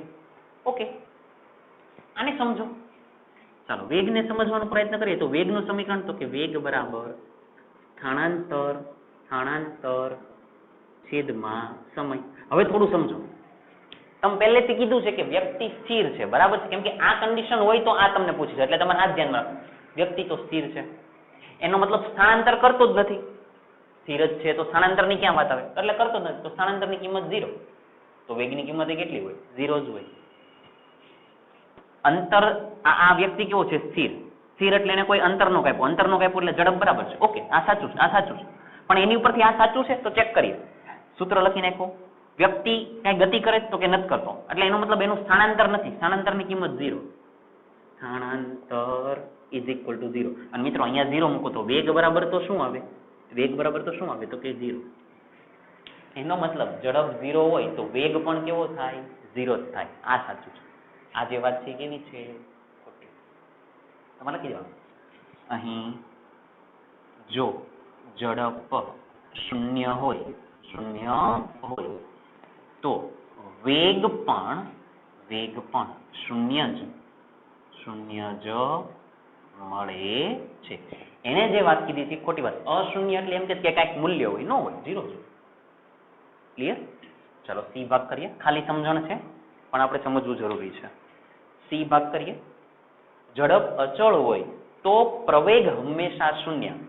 ઝડપ અચળ, સેન્ટેન્સ આવું લખ્યું છે, ઝડપ અચળ હોય તો પ્રવેગ હંમેશા શૂન્ય, એટલે હંમેશા ઇઝ ઇક્વલ ટુ 0 એવું કે છે. જો આવું હોય તો આવું થાય જ છે. આ નહીં સમજી લઈએ. ઝડપ અચળ. મિત્રો, ઝડપ અચળ એટલે શું કહેવાય? એવું બોલી શકાય કે એના વેગમાં ફેરફાર ન થતો હોય. રસ્તો, સાંભળજો, રસ્તો, કોઈ કાર, માની લો કે આ બાજુ એ 2 મીટર પર સેકન્ડની ઝડપથી જાય છે, 2 થી જાય છે. ગતિ કરતા અહીંયા પહોંચી તો પણ એ 2 થી જ જાય છે. 2 મીટર પર સેકન્ડ થી જ જાય છે. તો સમજી લો ને, ઝડપ કેવી થઈ ગઈ? અચળ. એટલે ફેરફાર થયો નહીં. અને આપણને ખબર છે પ્રવેગનું સૂત્ર તો શું છે કે પ્રવેગ બરાબર વેગના છેદમાં સમય. તમને એમ થાય સર તમે તો વેગ લ્યો છો ને અહીંયા ઝડપ કીધું, પણ મિત્રો વેગ એટલે ઝડપનું મૂલ્ય જ કહેવાય, ઝડપનું મૂલ્ય. અત્યારે હું દિશાની કોઈ વાત કરતો નથી. તો સમજો પ્રવેગ ક્યારે હોય તો કે વેગમાં ફેરફાર થાય ત્યારે. અહીંયા વેગમાં ફેરફાર થાય જુઓ તો નથી થતો, ઝડપ અચળ છે, વેગમાં ફેરફાર થતો નથી. તો પ્રવેગ કેવો હોય? શૂન્ય. સાચી વાત જ છે. વેગમાં ફેરફાર ન થાય, ફેરફાર નથી થતો, ફેરફાર થતો નથી, તો પછી પ્રવેગ કેવો હોય? શૂન્ય જ હોય. ફેરફાર નથી થતો, વેગમાં ફેરફાર થતો નથી, એટલે આવી રીતે તો ન સમજાય. તો વેગમાં ફેરફાર નથી થતો એટલે 0 છેદમાં સમય. 0 ના છેદમાં કાંઈ પણ કેટલા કે 0, એટલે પ્રવેગ પણ કેટલો? 0. જો આ સાચું છે. વેગમાં ફેરફાર થાય તો પ્રવેગની વાત આવે. તો ઝડપ અચળ એટલે ઝડપમાં ફેરફાર ન થયો એટલે વેગમાં ફેરફાર ન થયો, વેગમાં ફેરફાર ન થયો એટલે 0. તો પ્રવેગ પણ કેવો આવે? સાચું છે. ક્લિયર? ચાલો ડી ભાગ કરીએ. વાંચો શું કે છે? પ્રવેગના ધન મૂલ્ય માટે ગતિ વધતી હોય છે. પ્રવેગના ધન મૂલ્ય માટે ગતિ વધતી હોય. સેન્ટેન્સ લખી દો. એવું કે છે પ્રવેગના ધન મૂલ્ય માટે, લખી દોજો, ગતિ એનો મતલબ મિત્રો ઝડપ વધતી હોય છે. એને છે ને ઝડપ લખેલા નથી, જોજો મેં મારી રીતે તમને સમજણ માટે લખેલું કે ગતિ એટલે કે ઝડપ વધતી હોય છે. આ સેન્ટેન્સ ખૂબ જ સરસ છે, આને સમજજો. ચાલો વાંચો. પ્રવેગના ધન મૂલ્ય માટે ગતિ વધતી જ હોય છે. પહેલા મને એ જવાબ આપો, ગતિ વધે ક્યારે? ગતિ એટલે કે ઝડપ વધે ક્યારે? આ મેં ઘણો બધો ટાઈમ લઈને તમને સમજાવ્યું હતું, યાદ કરવાનો પ્રયત્ન કરો. ઝડપ વધે ક્યારે? મિત્રો યાદ કરો, આવા સેન્ટેન્સ મેં તમને સમજાવ્યા હતા. સાંભળજો, સેન્ટેન્સ સાંભળજો કે વેગ અને પ્રવેગ બંને એક જ દિશામાં હોય, એક જ દિશામાં હોય તો ઝડપ વધે. યાદ કરો, વેગ પણ આ બાજુ, પ્રવેગ પણ આ બાજુ, બંને એક જ દિશામાં. તો તમને મેં આવું ઉદાહરણ આપ્યું કે ઝડપથી કાર થાય, પેલા ધીરે હોય અને પછી ઝડપ થાય. સમજાય છે?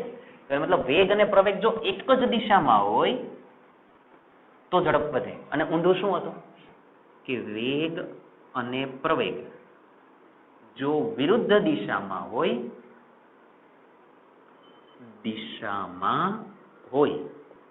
તો ઝડપમાં શું થાય? ઘટાડો. આનું ઉદાહરણ આપણે જોયું હતું કે પેલો ટ્રક અને કાર વાળું ઉદાહરણ હતું. કાર આગળ હતી, ટ્રક જોરથી આવે છે અને અટકી જાય છે. ટ્રક ઝડપથી આવતો હોય ને અટકી જાય. જો ફાસ્ટ આવે અને અટકી જાય, ઝડપમાં શું થાય? ઘટાડો. એટલે આ કન્ડિશન ઉપરથી તમને એવી ખબર પડે કે ઝડપ વધે કે ઘટે. હવે એને શું કીધું છે? શું હોવું જોઈએ કે વેગ અને ઝડપ બંને, વેગ અને પ્રવેગ જો બંને એક દિશામાં હોય તો વધે, વિરુદ્ધ દિશામાં હોય તો ઘટે. હવે એનો કન્સેપ્ટ સાંભળો અને પછી આ ભાગને આની સાથે જોડો. કઈ રીતે? પ્રવેગના ધન મૂલ્ય માટે ઝડપ વધતી હોય છે. પ્રવેગના ધન મૂલ્ય માટે મિત્રો એમ કઈ રીતે કહેવાય? માની લો કે પ્રવેગ આ બાજુ હોય એટલે ધન થયા. જો આ બાજુની સંખ્યાને હું ધન લઈ લઉં. સાંભળજો શાંતિથી, એક જ વખતમાં ખબર પડી જશે. આ યામાક્ષ પદ્ધતિ છે તો આ બાજુની સંખ્યા ધન અને આ બાજુની સંખ્યા ઋણ. સમજો, હું માની લો કે પ્રવેગ આ બાજુ લઉં, એનો મતલબ પ્રવેગ થયો ધન. અને માની લ્યો કે હું વેગ આ બાજુ થયો. હવે પ્રવેગ ને વેગ બંને વિરુદ્ધ દિશામાં થયા તો ઝડપ ઘટે. ઝડપ ઘટે. જો પ્રવેગ તો ધન જ લીધો મેં, જો પ્રવેગ તો ધન જ લીધો મેં, પ્રવેગ આ દિશામાં લીધો એટલે પ્રવેગ તો મેં ધન જ લીધો, પણ વેગને મેં આ બાજુ લીધો. સમજ પડે છે? એટલે એવું જરૂરી નથી કે પ્રવેગ ધન હોય તો ઝડપ વધે. ના, એમ નહીં. માની લો કે પ્રવેગ ધન છે, સાથે સાથે વેગ પણ જો ધન હોય તો ઝડપ વધે. એટલે આ સેન્ટેન્સ છે ને એ અધૂરું છે. ધન મૂલ્ય માટે એમ ન કહેવાય, ધન મૂલ્ય માટે એમ નહીં. સમજાય છે? જો બંને ધન હોય તો વધે, બંને વિરુદ્ધ દિશામાં હોય તો ઘટે. ક્લિયર? એટલે અહીંયા આપણે માની લો કે પ્રવેગને હું આ દિશામાં લઉં તો વેગ આ તરફ હોય તો પછી ઝડપ વધે નહીં. એટલે આ વિધાન કેવું છે? આ વિધાન કેવું છે? ખોટું. આ વિધાન, આ બધું લખી દેવાનું. વિધાન ખોટું છે, કારણ કે લખો જોજો, કારણ કે પ્રવેગની દિશાને ધન લેતા જો વેગ તેની જ દિશામાં હોય તો જ ઝડપ વધે છે. ક્લિયર છે? આવડશે? ક્લિયર? ચાલો હવે મિત્રો આપણે ગણીએ દાખલા નંબર 3.12. આજનો છેલ્લો દાખલો અને એકદમ સરસ મજાનો દાખલો છે મિત્રો, શાંતિથી સમજજો, એકદમ સમજાય એવો, અને આલેખ આપણે દોરવાનો છે. ચાલો કરીએ. અને હું સાફ કરી નાખું. ક્લિયર દેખાય છે? એકવાર હું ચેક કરી લઉં. ચાલો, ક્લિયર દેખાય છે? અને હું સાફ કરી નાખું. આજનો છેલ્લો દાખલો ગણીએ.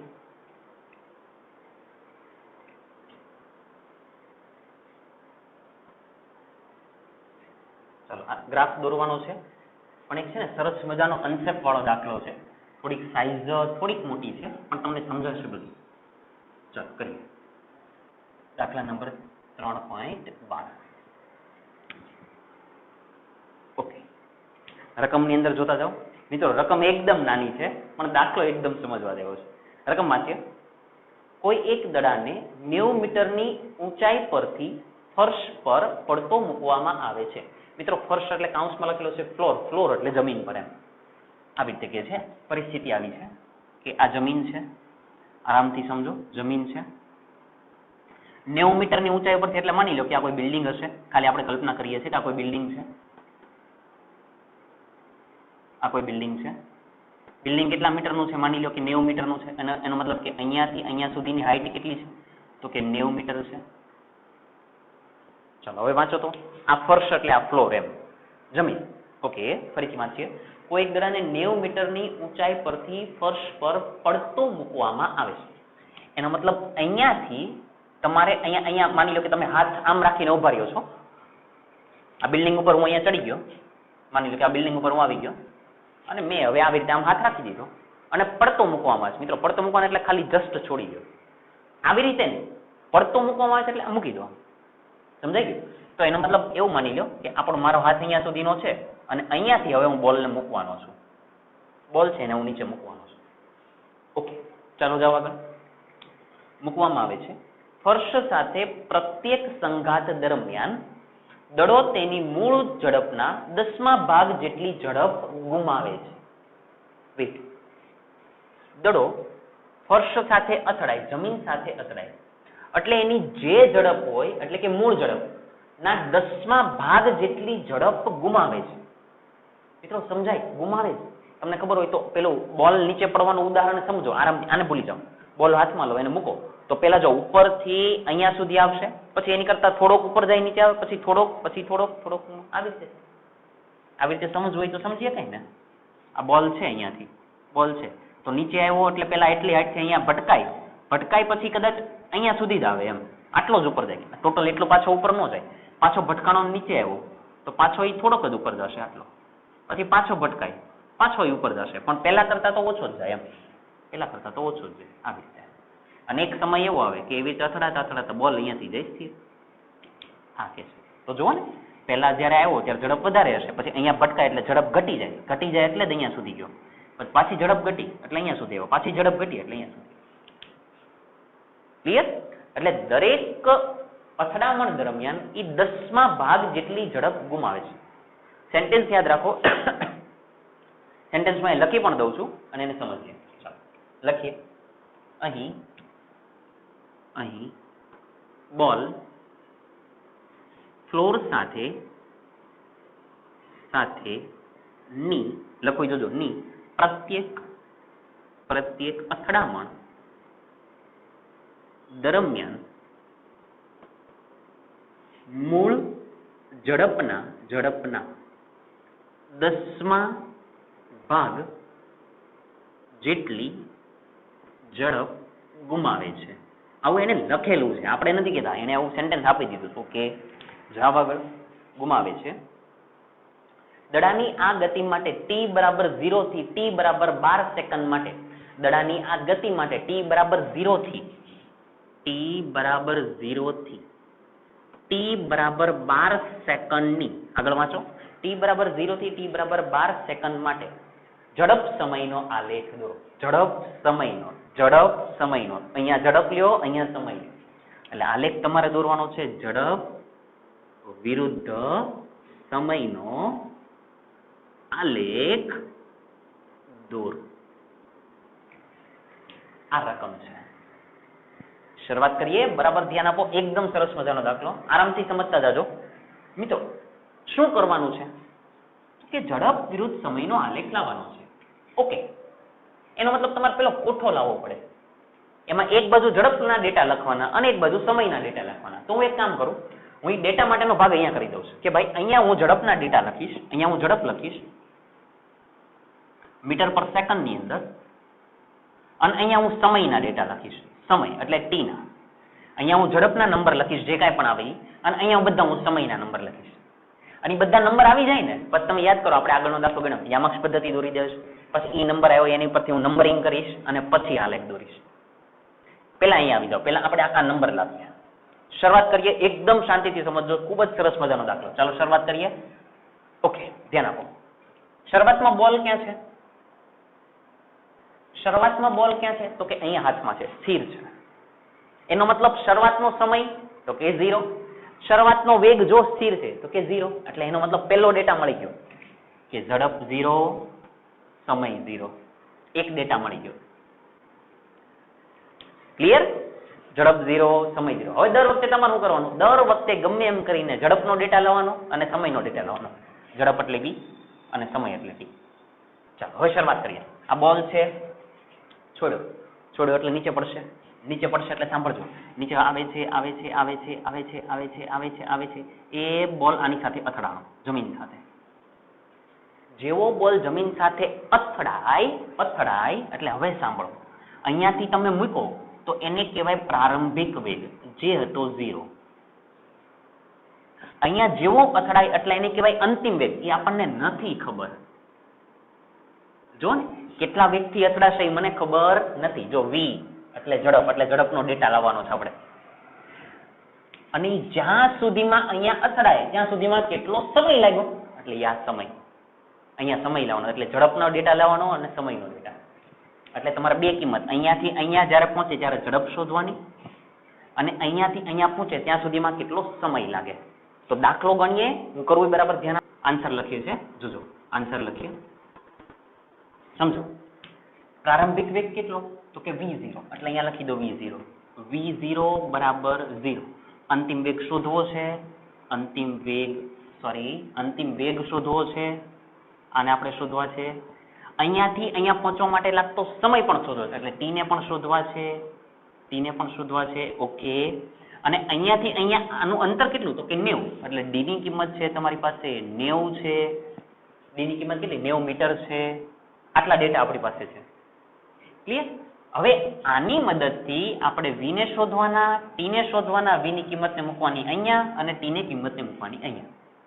તો મિત્રો તમને ખબર છે આવા બધા સમીકરણ હોય તો આપણી પાસે કેટલા સમીકરણ છે? 3. તો પહેલા હું 3 સમીકરણ અહીંયા લખી દઉં. જોજો, લખી દઉં. v v0 + at, એક આ સમીકરણ છે.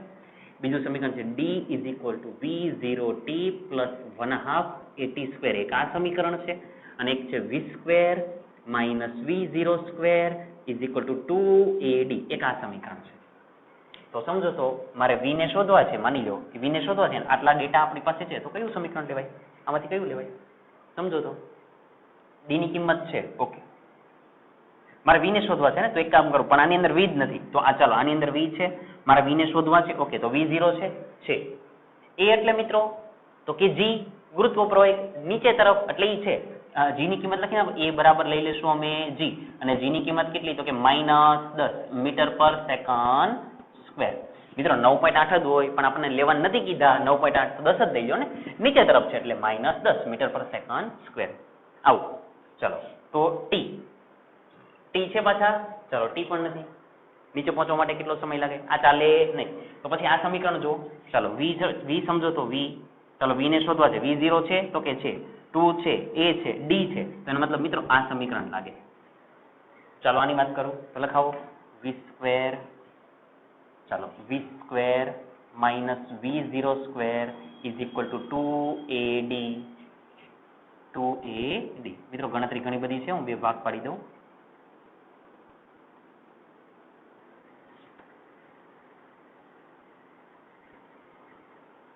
ચાલો આ ગણતરી આપણે અહીંયા ચાલુ છે. Okay, v square minus v0 square બરાબર 2AD. v સ્ક્વેર આને આપણે શોધવા છે એટલે v સ્ક્વેર એમ નામ મૂકી દો, માઇનસ v0 સ્ક્વેર 0 નો square 0 is equal to 2. a ની કિંમત માઇનસ 10 અને d ની કિંમત 90. આવું ચાલો આનું થોડુંક સાદુરૂપ આપી દો. v સ્ક્વેર 0 નો કોઈ મતલબ નથી. 90 10 900, 900 ગુણ્યા 2 એટલે 1800, પણ કેવા માઇનસ. પણ મિત્રો સમજો, આપણે વેગ શોધીએ છીએ, વર્ગમૂળ લેવું છે, તો એક કામ કરો, આ મૂલ્ય સ્વરૂપે લઈ લો. કયા સ્વરૂપે લઉં છું? મૂલ્ય સ્વરૂપે. એટલે મૂલ્ય સ્વરૂપે લો તો આ માઇનસ ને અવગણી નાખું ઇન શોર્ટ. તો અહીંયા શું બનશે? તો કે v square is equal two 1800. ચાલો હવે મારે મૂલ્ય સ્વરૂપમાં લીધો, હવે મારે v ને શોધો તો બંને બાજુ લેવું પડે વર્ગમૂળ. તો v is equal two under route 1800. ચાલો તો v બરાબર 1800 નો વર્ગમૂળ લઈ લો. ચાલો ઝડપથી અંડર રૂટ 1800. મિત્રો કેટલા આવે છે? 42.42 સમથિંગ આવે છે. તો v ની કિંમત 42.42 મીટર પર સેકન્ડ. એનો મતલબ કે બોલ જ્યારે અહીંયા અથડાશે એ સમયનો વેગ કેટલો? 42.42. ચાલો લખી નાખો, અહીંયા વેગની કિંમત મળી ગઈ. જો લખી નાખો 42.42. પણ હવે અહીંયાથી અહીંયા આવવા માટેનો જે સમય શોધવાનો છે તો સમયને શોધી નાખીએ. ચાલો મિત્રો v ની કિંમત છે, જોવો v0 ની કિંમત પણ છે, તો t ની કિંમત મળી જાય. લઈ લો સમીકરણ. તો કે v is equal two v0 plus at. Okay, v ની કિંમત સમજો તો કે 42.42 ઇઝ ઇક્વલ ટુ v0 ની કિંમત 0, a ની કિંમત માઇનસ 10, t ની કિંમત t. ક્લિયર? 10 ગુણાકાર પ્લસ માઇનસ માઇનસ એટલે આવું લખવું હોય તો હજી એક પદ લખી દો. 42.42 is equal two minus 10 into T. તો ટી બરાબર 42.42 ભાગ્યા માઇનસ 10. મિત્રો સમજો, સમય શોધીએ છીએ, માઇનસ ને અવગણી નાખીએ તો કેટલા થશે? તો કે ટી બરાબર 4.242 સેકન્ડ. એટલે સમય કેટલો લાગ્યો? તો કે 4.242. એનો મતલબ શું? કે બોલ અહીંયાથી અહીંયા આવે ત્યાં સુધી કેટલો સેકન્ડ લાગી? તો કે 4.242. લખી દો અહીંયા 4.242. જો આ બીજો ડેટા મળી ગયો. હવે ત્રીજા ડેટા લાવીએ, સમજજો બરાબર. હવે શાંતિથી સાંભળો મિત્રો. એને શું કીધું કે દરેક અથડામણ દરમિયાન 10મા ભાગ, પ્રત્યેક અથડામણ દરમિયાન મૂળ ઝડપના 10મા ભાગ જેટલી ઝડપ ગુમાવે. 10મા ભાગ જેટલી ઝડપ ગુમાવે. એનો મતલબ શું? અત્યારે ઝડપ કેટલી છે? તો કે 42.42. કેટલી ગુમાવે? તો કે 10મા ભાગ જેટલી. એટલે આના ભાગ્ય પહેલા શું કરવું પડે? તો કે 10મા ભાગ. અહીં 10મા ભાગ જેટલી ઝડપ. આની 10મા ભાગ જેટલી ઝડપ એટલે આની 10મા ભાગ જેટલી ઝડપ એટલે એનો મતલબ શું? તો કે આ v હતા, v કેટલા હતા? તો કે 42.42 ભાગ્યા કેટલા? 10. મિત્રો 42.42 ભાગ્યા 10 કરો તો હવે એને v નો કહેવાય, નામ બદલી નાખો, એને કહી દો v ડેશ. તો જવાબ કેટલો આવ્યો? તો કે 4.242 મીટર પર સેકન્ડ. એનો મતલબ 10મા ભાગ જેટલી ઝડપ શું કરે છે? ગુમાવે. લખેલું છે ગુમાવે. આટલી ગુમાવે છે. જેટલી ઝડપ 4.242 જેટલી ગુમાવે છે. મિત્રો આટલી ઝડપ ગુમાવી દીધી. આવતા હતા કેટલાથી? અહીંયા આવ્યા કેટલાથી? તો કે 42.42. કેટલી ગુમાવી દીધી? તો કે 4.242. એનો મતલબ આમાંથી આને બાદ કરો. ગુમાવી દીધી ને, એટલે એનો મતલબ હવે બોલ પાસેની ઝડપ કઈ હશે? તેથી બોલની નવી ઝડપને હું ઝડપ એને હું દાખલા તરીકે v1 નામ આપી દઉં. v1 નામ આપું છું, અહીંયા નાને v1 નામ આપી દીધું. તો નવી ઝડપ કેટલી કહેવાય? તો કે આ કિંમત કેટલી હતી? તો કે 42.42. એમાંથી આટલા કિંમત બાદ કરી દઉં. 4.242 4.242. ચાલો કરી નાખો. 42.42 માઇનસ 4.242 38.17 જેવું આવે છે. લખી નાખો. ચાલો v1 બરાબર 38.17 મીટર પર સેકન્ડ. એનો મતલબ શું થયો મિત્રો? કે અહીંયા અથડાણો ત્યારે 42.42 હતી અને એ જ સમયે હવે એની ઝડપ કેટલી થઈ 38.17 એટલે હવે એ ઉપર કેટલી ઝડપથી જાય તો કે 38.17 કેટલી ઝડપથી જાય v ની કિંમત અહીંથી અહીંયા હતા તો પ્રારંભિક હવે કેટલી થઈ ગઈ 38.17 ક્યાં જશે ઉપર સમજાય છે એટલે હવે એની ઝડપ થઈ ગઈ આ 38.17 અહીંયાથી બોલ અહીંયા નીચે આવી ગયો એટલે અહીંયા ઝડપ કેટલી થઈ 38.17 એ જ ક્ષણે ક્લિયર પાકું ચાલો એટલે આ તમને નવી ઝડપ મળી ગઈ આટલી એટલે હવે એક કામ કર્યું ને તો બોલની નવી ઝડપ ચાલો આમ નામ જ રહેશે ચાલો આવે ઓકે હવે બરાબર સાંભળજો મિત્રો બોલ અહીંયા હતો અહીંયા અથડાણો જેવો અથડાણો એ દરમિયાન અથડાણા પેલા એની જો ઝડપ હતી 42.42 અથડાણો એટલે એને ગુમાવી કેટલી ગુમાવી તો કે 10મા ભાગની ગુમાવી દીધી એટલે હવે એની ઝડપ મળી 38.17 કઈ ક્ષણે આ ક્ષણે જ તે એની ઝડપ કઈ બની 38.17 એનો મતલબ સાંભળજો આ ક્ષણે એટલે સમયનો ઈ તે અને કેટલી ઝડપ મળી ગઈ તો કે આટલી 38.17 આવું સમજાવું છું સમજાય છે એટલે આ ક્ષણ દરમિયાન જ્યારે અહીંયા અથડાણો એ જ ક્ષણે કેટલાથી ગયો 38 થી એટલે એ આ ક્લિયર એટલે એનો મતલબ એવો થયો હવે બોલ અહીંયા અથડાણો અથડાઈને ગયો ઉપર અને માની લો કે અહીંયા સુધી બોલ આવ્યો તો હવે સમજો બોલ આમ ઉપર જાય તો પ્રારંભિક ઝડપ કઈ પ્રારંભિક ઝડપ તો આ કહેવાય કેમ કે આટલાથી અથડાણો હતો એટલે v0 બરાબર કેટલા તો કે 38.17 મીટર પર સેકન્ડ જ્યારે મહત્તમ ઊંચાઈએ પહોંચે ત્યારે એનો વેગ 0 એટલે એનો મતલબ v ની કિંમત 0 મિત્રો v ની કિંમત મળી ગઈ જો એટલે અહીંયા મૂકી દો 0 પણ આપણે સમય ગોતવાનો છે ચાલો આપણે સમયને ગોતવાના છે તો સમય આરામથી મળે કઈ રીતે તો કે v v0 + at ચાલો v ની કિંમત 0 v0 ની કિંમત 38.18 એની કિંમત -10 t ની કિંમત શોધવી છે પ્લસ માઇનસ પ્લસ 38.18 આ બધ જાય તો -38.18 = -t માઇનસ કેન્સલ તો t બરાબર 38.18 ભાગ્યા 10 = t = 3.818 સેકન્ડ એનો મતલબ શું થયો કે અહીંયાથી અહીંયા જવા માટે કેટલો સમય લાગ્યો કે 3.818 પણ એક વસ્તુ સમજો પહેલેથી કેટલો સમય નીકળી ગયો તો 4.242 નીકળી ગયા હતા તો એની અંદર હજી આ સમય એડ કરવો પડે કેમ કે ઓલરેડી અહીંયાથી અહીંયા આવ્યો તો સમય નીકળી ગયો હતો ને તો હવે અહીંયાથી અહીંયા જવાનું એની અંદર એડ કરવો પડે તો 4.242 પ્લસ આ કેટલા આવ્યા 3.818 તો આવે છે 8.06 તો હવે અહીંયા નવો સમય કયો મળી ગયો 8.06 જો નવો ડેટા મળી ગયો એટલે એનો મતલબ હવે તમે અહીંયા સુધી પહોંચી ગયા છો હવે અહીંયાથી તમારે આવવાનું છે નીચે ચાલો હવે નવા ડેટા લાવીએ અહીંયા આવી જાજો ચાલો નવો ડેટા લાવીએ આવું ક્યાં સુધી ચાલુ લખવાનું 12 સેકન્ડ સુધી ઓકે 8 તો આવી ગયા છે હવે આગળ વાત કરીએ હવે મિત્રો સાંભળો બોલ અહીંયા છે અહીંયાથી હવે નીચે આવશે મિત્રો બોલ અહીંયા છે એનો મતલબ પ્રારંભિક ઝડપ 0 એટલે હવે નવા કેસની અંદર શું થશે હવે v0 બરાબર 0 ઓકે પછી અહીંયાથી અહીંયા હવે ઈ વેગ આપણે શોધવો છે એટલે એનો મતલબ મારે v ને શોધવા છે અને બીજી વસ્તુ અહીંયાથી અહીંયા આવવા માટે લાગતો સમય પણ શોધવો છે અહીંયાથી અહીંયા આવવા લાગતો માટે સમય પણ શોધવો છે સમય એટલે મારે t ને પણ શોધવા છે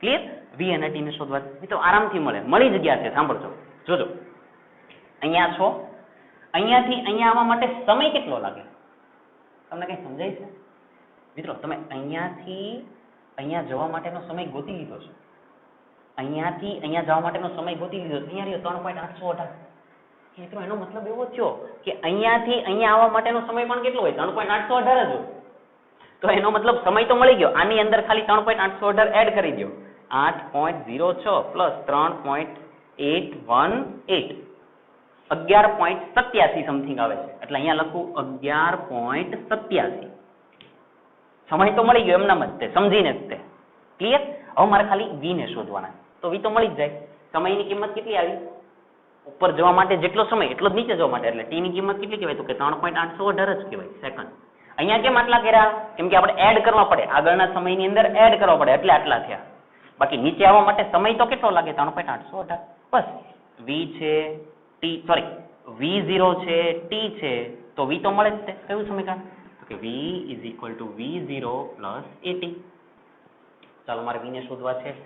તો v = v0 ની કિંમત 0, a ની કિંમત -10 t ની કિંમત કેટલી? તો કે 3.818 3.818. માઇનસ ને ત્યારે અવગણી નાખવું કે વેગ શોધું છું. તો કે વેગ = આપણે દિશાને ધ્યાનમાં નથી લીધી એટલે બીજું કાંઈ કારણ નથી. અત્યારે દિશાને ધ્યાનમાં નથી લેતા આપણે એટલે 10 × 3.818 એટલે આને કહેવાય 38.18 મીટર પર સેકન્ડ. એટલે v બરાબર 38.18. v ની કિંમત મળી ગઈ મિત્રો. એટલે v ની કિંમત અહીંયા લખી નાખો 38.18. મિત્રો પતી ગયું. કેવી રીતે? તમને કેટલી સેકન્ડ સુધી કીધું હતું? 12 સેકન્ડ સુધી. સાંભળો, 11.87 એટલે અપ્રોક્સિમેટલી 12 સેકન્ડ ન કહેવાય? સમજ પડે? હવે કરવાનું છે નહીં, બસ આટલી વાત કરવાની. ક્લિયર? ચાલો હવે ગ્રાફ દોરીએ. ડેટા આવી ગયા. હું આ બોર્ડ પરથી ઝડપથી કોપી કરી નાખો અને આપણે ગ્રાફ દોરી દઈએ. ચાલો એકદમ ક્લિયર દેખાય છે. હું આ ભાગ હવે ભૂસી નાખું છું. હવે ગ્રાફ દોરીએ. ચાલો ધ્યાન આપજો.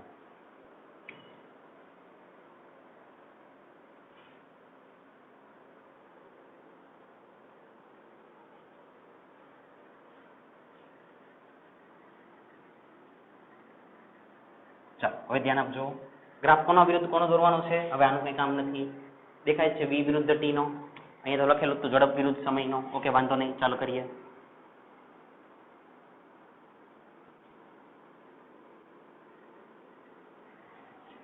ચાલો ઝડપ એટલે v કહી દઉં છું અહીંયા હું t કહી દઉં છું. ચાલો આપો હવે નંબર કઈ રીતે અપાય? v ની કિંમત 0 થી ઓછામાં ઓછી કિંમત 0 છે ને વધુમાં વધુ 42 છે. તો એવું તો ન લખાય. 0 1 2 3 4 5 6 7 8 એમ ન લખાય. કઈ રીતે લખશો? 0 પછી 5 10 15 20 30 35 40 એવી રીતે લખીએ. 5 5 નો ગેપ કરીએ તો v ની કિંમત 0 5 10 15 20 25 30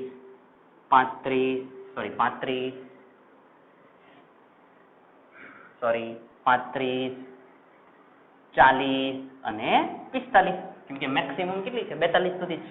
ચાલો v મૂકી દીધા. હવે t ને સમજી લ્યો. ઓછામાં ઓછો સમય 0 છે એટલે એ તો 0 થી જ છે અને મેક્સિમમ સમય કેટલો થાય છે? 12.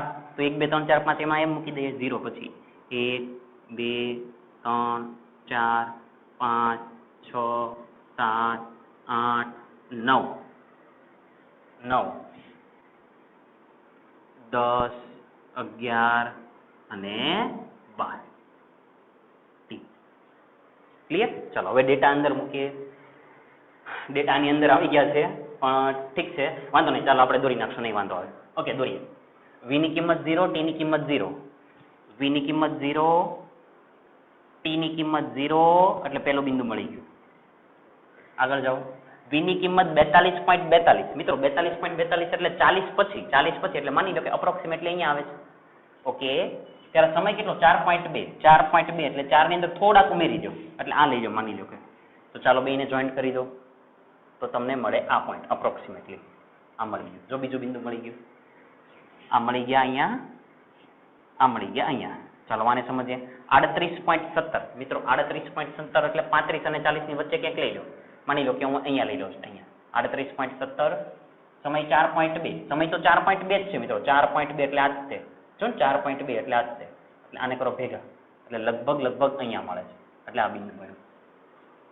ગ્રાફ કેવો થયો એનો મતલબ કે પેલા આ તમને મળ્યું, આમ મળ્યા, પછી આ મળ્યો, આટલો ભાગ મળ્યો. પેલા આમ મળ્યા પછી આમ મળ્યા. પાછા જાઓ. ચાલો આનું કામ પતી ગયું. 38.38 વાળાનું આને લઈ લો. વેગની કિંમત 0 એટલે આ બિંદુ.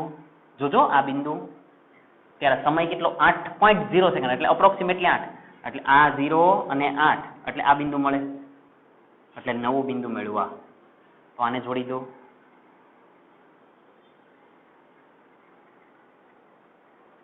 આવું કહું છું એટલે આ મળી ગયા. છેલ્લા જોડી દો. 38.18 મિત્રો 38.18 એટલે જો આ જ છે કીધા આપણે અપ્રોક્સિમેટલી 40 અને સોરી 35 અને 40 ની વચ્ચે 38 પોઈન્ટ આ, કેમ કે આ જો ને 38.17 કયો કે 18 કયો બહુ ફરક નહીં પડે, એટલે માની લો કે આ જ બિંદુ છે 38.18 અને ત્યારે સમય કેટલો 12 સેકન્ડ એટલે આ જોજો માની લો કે અહીંયા આવે છે, જો સમજાય છે? હું આ ડેટા પૂછી નાખું આનો, કેમ કે જો કામ નથી હવે તો કંઈ કામ નથી, બિંદુ તો મળી ગયું, જો બિંદુ મળી જ ગયું છે, તો આને જોડી દો.